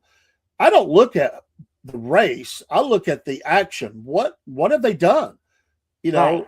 When you stand before if you're a potential juror in a case and they ask you, can you give a fair and impartial, based on the evidence that's presented, can you give a fair and impartial, guilty or not guilty or whatever? And I've been there as a juror and said, as a young person, I said, absolutely. My parents didn't raise me to be racist Mine towards didn't either. anybody. My mother told me to love everybody. My Christian upbringing tells me to love everybody. I don't look at things in those terms. In fact, if anything, I've tried to help people and stand up for people I thought were having injustices committed against them. Right. I never ran in circles where people did those things. I have left places where I thought things that were being said were uncalled for, and I left that I was Right. invited to over the years. I don't stand with that. It Don't either. angers me when people question me about my commitment to, to being right or Christian just because I question things. And I feel like that's kind of where we're at with this. Right, And right. you more so because of this case. I can't even imagine, how that has, how they come at you like that. Well, they haven't, and I'm, I always expect it, but I did have an incident one time when I was teaching that I was called in by the superintendent. That was the one time that I Okay. did get that. That did happen, and it was something that I said in the newspaper account, and they called and said, "How could you have somebody on your staff like that?" It was about the lynching of Leo Frank. Because Yeah. I don't know what I said, but I know it wasn't the correct thing because I very rarely give interviews. That's why I can't believe I'm doing all these podcasts because I had an interview with CNN many years ago, and it was not a pleasant one, and they edited it so bad. And when they left, the guy told me that my father and grandfather were lying to me about this case. Oh my gosh. And I've never Wow. forgotten that. I would Sounds like never do another CNN. interview again. And Bless your heart. I didn't do it until was it 2008 when the People versus Leo Frank came out, and they asked me to, and I told them no, I'm not doing it. And then Bill Yeah. Kinney of the Marietta Daily Journal convinced me. He said, "You need this for future generations to see. They need to hear your side of the story. You need to start speaking out." And he knew a lot about the case. So, there's been movies, there's more books, there's musicals, there's all kinds of things out there about this case. I just want you all to know that most of them are all fictionalized accounts of the Mary Phagan case. Well, we had a question come in. I think you covered this, but I don't remember the number. Watchman wants to know, wasn't there Jewish people in the jury when Leo was convicted? Was there Jewish No, people? There no, wasn't any Jewish people on the jury. Okay. just on the grand jury to indict him. Watchman says he's been sharing flyers about Leo Frank for over 5 years. Getting the truth out there of these things. So amazing. Thank you so much for being with You're us welcome. tonight. Yeah. You're welcome. I hope, and by the way, we don't edit anything. If I make a mistake, they see it. So this in its entirety will be out there. It's going live now, and as it closes, it's on those platforms that keep them out there. And we will re-air this on our podcast several times. And I hope that we've been good enough guests that you'll come back. Oh, Be I with would us love to again. come back. And there's still another half of the story that we have to tell that we haven't even gotten to. Exactly. Yet, you know what I mean? Right. I've been telling That's why I people said. it's That's the why first. that one pastor said, "Why don't you come every? Just do one chapter every. Things Well, like that's that." a And good I'd have to point. do a That is a good documentary too. idea. And I'm going to try to have this read by the time you come back on. And Great. I'm sure questions will come out. And maybe I won't stick my foot in my mouth so many times because I'm going by, again, things I've been told, things I've heard. And I researched it, but it's been many years ago. And things do run together. And I want to be factual. And we're going to, as I said, we're going to go to the cemetery and we're going to honor that, lay some flowers. And it's just touches my heart. I can't explain it. This is a beautiful cover, by the way. Yeah, Let me get it over here. This That's is very that honored. picture is taken from the grave. I had it put in porcelain on the grave so that the other one disappeared, and I had it redone. And that's the picture. But that was the picture right before she was murdered that was taken. And Really? yes, because I have the original here. Do you know where it was taken out? What the story is behind the picture? No, I just I know I want to say that. Well, no, that was what Aunt Annabelle. What did she tell me about this picture? Actually, which the Atlanta Historical Society has the original picture. I donated that to them many, many years ago, but they were supposed to. It had some tears and stuff in it, and some tape and stuff, and they were supposed to refurbish it, but I don't think they did. Okay. Do you know if was it in a studio or was it at home or? Yeah, I think it was a studio because it's really the original picture is it's like on a cardboard thing, not like we have today, Yeah. like that kind of thing. But I was gonna try to move my thing, but I don't know if you could see the picture. No, you just see me. Oh, I might go over there because I think you guys ought to see it. I have a big picture of her. Oh, I don't know how to turn my camera around to see it. Oh, maybe if I go this way. Ah, there we go. Oh yes. Okay. Beautiful. Okay. And then this over here next to her picture was a memorial thing that they wanted to do on her grave. And they were asking for donations, and the donation was 10 cents. Oh, wow. 10 cents. 10 cents. Amazing. And the Amazing. Sons of Confederate Veterans here in Georgia, they had me at their national convention speak because they knew things were happening with the case. They are going to be in, oh, that's the other thing I got to write in there. Some of the Confederate veterans, I forgot about that. They are doing the grave cleaning for me after I pass, because I do it now. And they said they have, because the Confederate cemetery is right next door, the Marietta City Cemetery, and they have all the chemicals and they know how to clean granite. Yes. Yeah, so I'm giving them money to keep it up for the next couple hundred years and stuff, so that my nephew doesn't Awesome. have to worry about that. Isn't that sweet of them to do that for me? Yeah. Absolutely. And They're a I great felt like group of guys. I need to do that. So I got to add them. I'm doing my trust right now. I thought, oh well, God, I better add them to the trust. Well, I thank had you. a CD and it didn't make any money, so I'm putting it in a trust. Well, thank you so much. Any closing thoughts? We are about at the end of the 2 hours. We thank you for your time. Yes. I'm moved. I don't even know how, Paul. I don't even know how to speak agree. about it. It just touches my heart. But closing thoughts you would like to share with our listeners, if you have any. Just thank you from the bottom of my heart for caring about little Mary Phagan and listening to me tell the truth about her, and to know that she was really horribly raped and murdered by Leo Frank.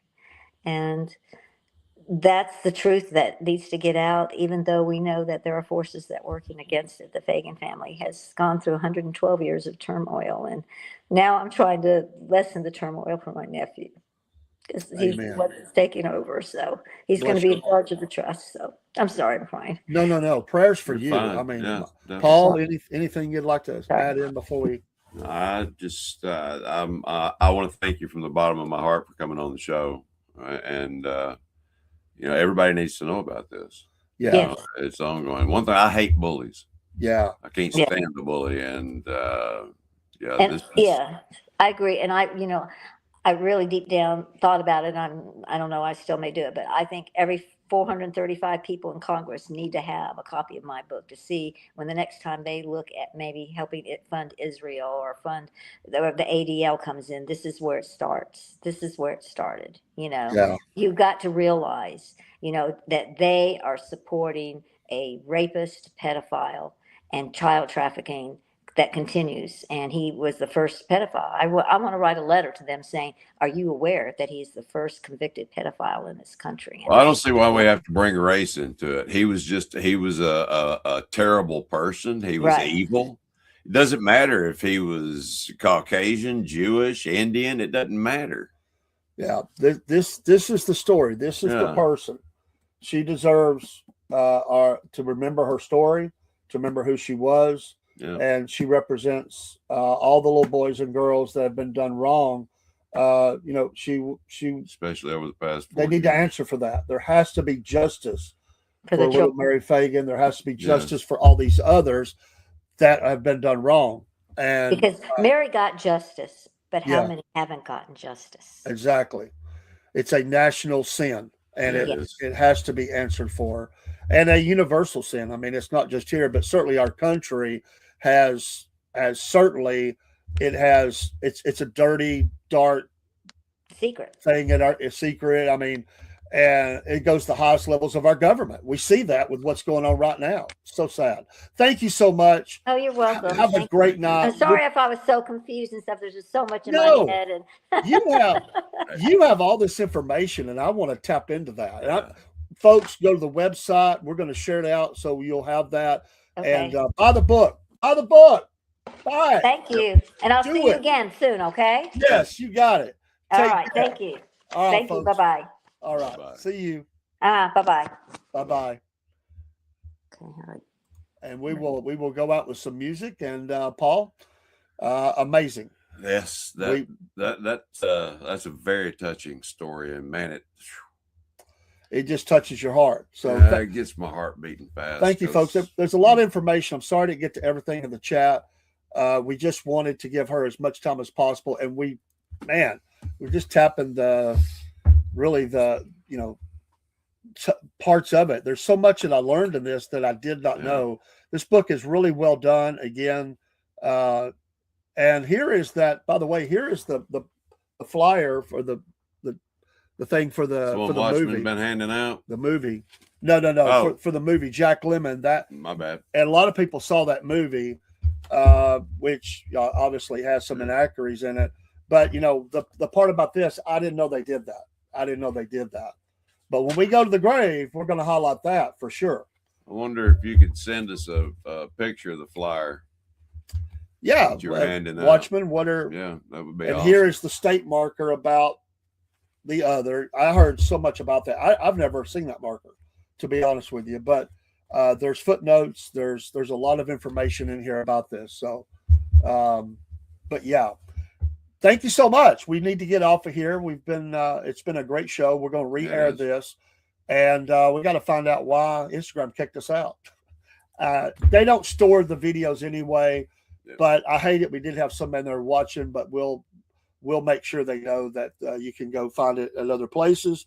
But that is kind of weird that happened. I have not seen that happen. I don't think it was a coincidence. I don't either. I think we got booted. I think that they didn't like. That has not happened since the early days of the podcast that we've ever been booted off. And it was true. Early in the podcast, we would get kicked off 1 hour. That has not happened in over a year. I went almost 3 hours last night. No problems. We need to get used to it. It's not a coincidence. Yeah, I'm sure it won't be the last time either because and we'll probably doing some things. I'll be watching the next day or two to see if we get censored on a couple of the others, to be honest. Thank God for Rumble. Yeah. And some of the others. Thank y'all for watching. Share it out. Listen, not for us, for her. Little Mary Phagan. For her. Yes. Don't. I'm not looking for publicity off of this. This story has always touched my heart, and that's why I wanted to do this. Yeah. So thank you so much for being here. God bless you. We'll go out with some music, and Paul. Always keep ascending. Yes, and let us not forget. The Wolf Nation is sponsored by the coffees, the Wolf Nation coffees, and also the Ascending Group. Keep ascending, and always we're going to be having commercials on that. We have some out there already from Brian, and we're going to be putting up some more. Some for my grandson too. And that's right, Gabe does a really good job. Did a great job. I love that. That got a lot of attention. People like that. He's a smart young guy. Oh, you're welcome, Sig Monk. Yeah, well, there can be those forces wherever you are that kick you. But you're very welcome for the episode. All of our thanks goes to Mary Phagan Kean, and we will have her back. Love her heart. Yeah. I like that she shares her heart, and it came through. Yeah. And it made me feel bad in one way, but I think people need to see that this affected this family all this time. 106 years? 12. I think 12. 12 years. This is a trauma upon her family. Yeah. And God bless her. God bless her. Yeah. All right. This is the one, I think. That's it. We are out. Take care. God bless. Definitely see you in the morning for the morning show. And tomorrow is also Southern Claws and Paul, excuse me. Southern Claws and Paul. The pet show at 6 p.m. with the cat lady, Miss Jenneth. We will be talking. We got horses this week. We're going to show horses and names of horses and pictures of people on the horses. First time for our show. And we ask you to watch that and some other things. I think tomorrow is, I think I put it down the schedule, but I think tomorrow is the music show, the part 3. Let's see, I think it's part 3, Def Leppard, Hysteria. We're going to be talking about Hysteria. Paul, are you familiar with Def Leppard Hysteria? Oh, yeah. Maybe Paul can join us. We'll see. And we're going to be going to Mary Phagan's grave, also to the Corpsewood Manor location. And I'll talk to Mary today. We're going to record the interview. Amy, I said Mary. Amy, sorry, Amy Petula. Yep. She's going to interview with us on January 5th. Sweet. And we're going to record it, I believe. I'm not sure. Maybe it'll be live, maybe it'll be recorded, but we're going to make sure we get that about her book. And I'm reading it now as well. And we've got other interviews coming. Yeah, we do. a blessing. As Paul says, we're just getting started. That's right. We didn't even scratch the surface. Wolf yet. Nation, baby. That's it. We are out. Take care. Salute. Peace. Fist bump to my co-host Yes. here. Yes. Thanks, Dean, for popping in there too. We had two great shows tonight on the sports and racing. He stopped in. We appreciate What him a very great guy. much. Oh yeah, absolutely. And we are out.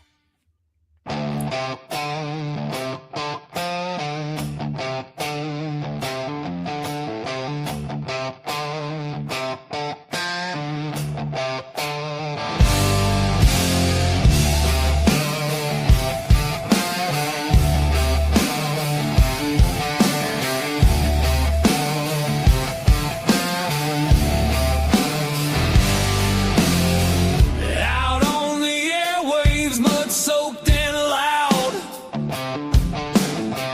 Cornbread man talking, biscuit boy proud.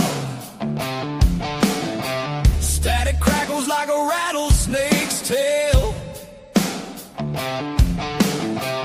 Voices rolling like a freight train wheel. Cornbread man, biscuit boy, talking live love and southern joy. Cornbread man, biscuit boy, raise your glass, make some noise.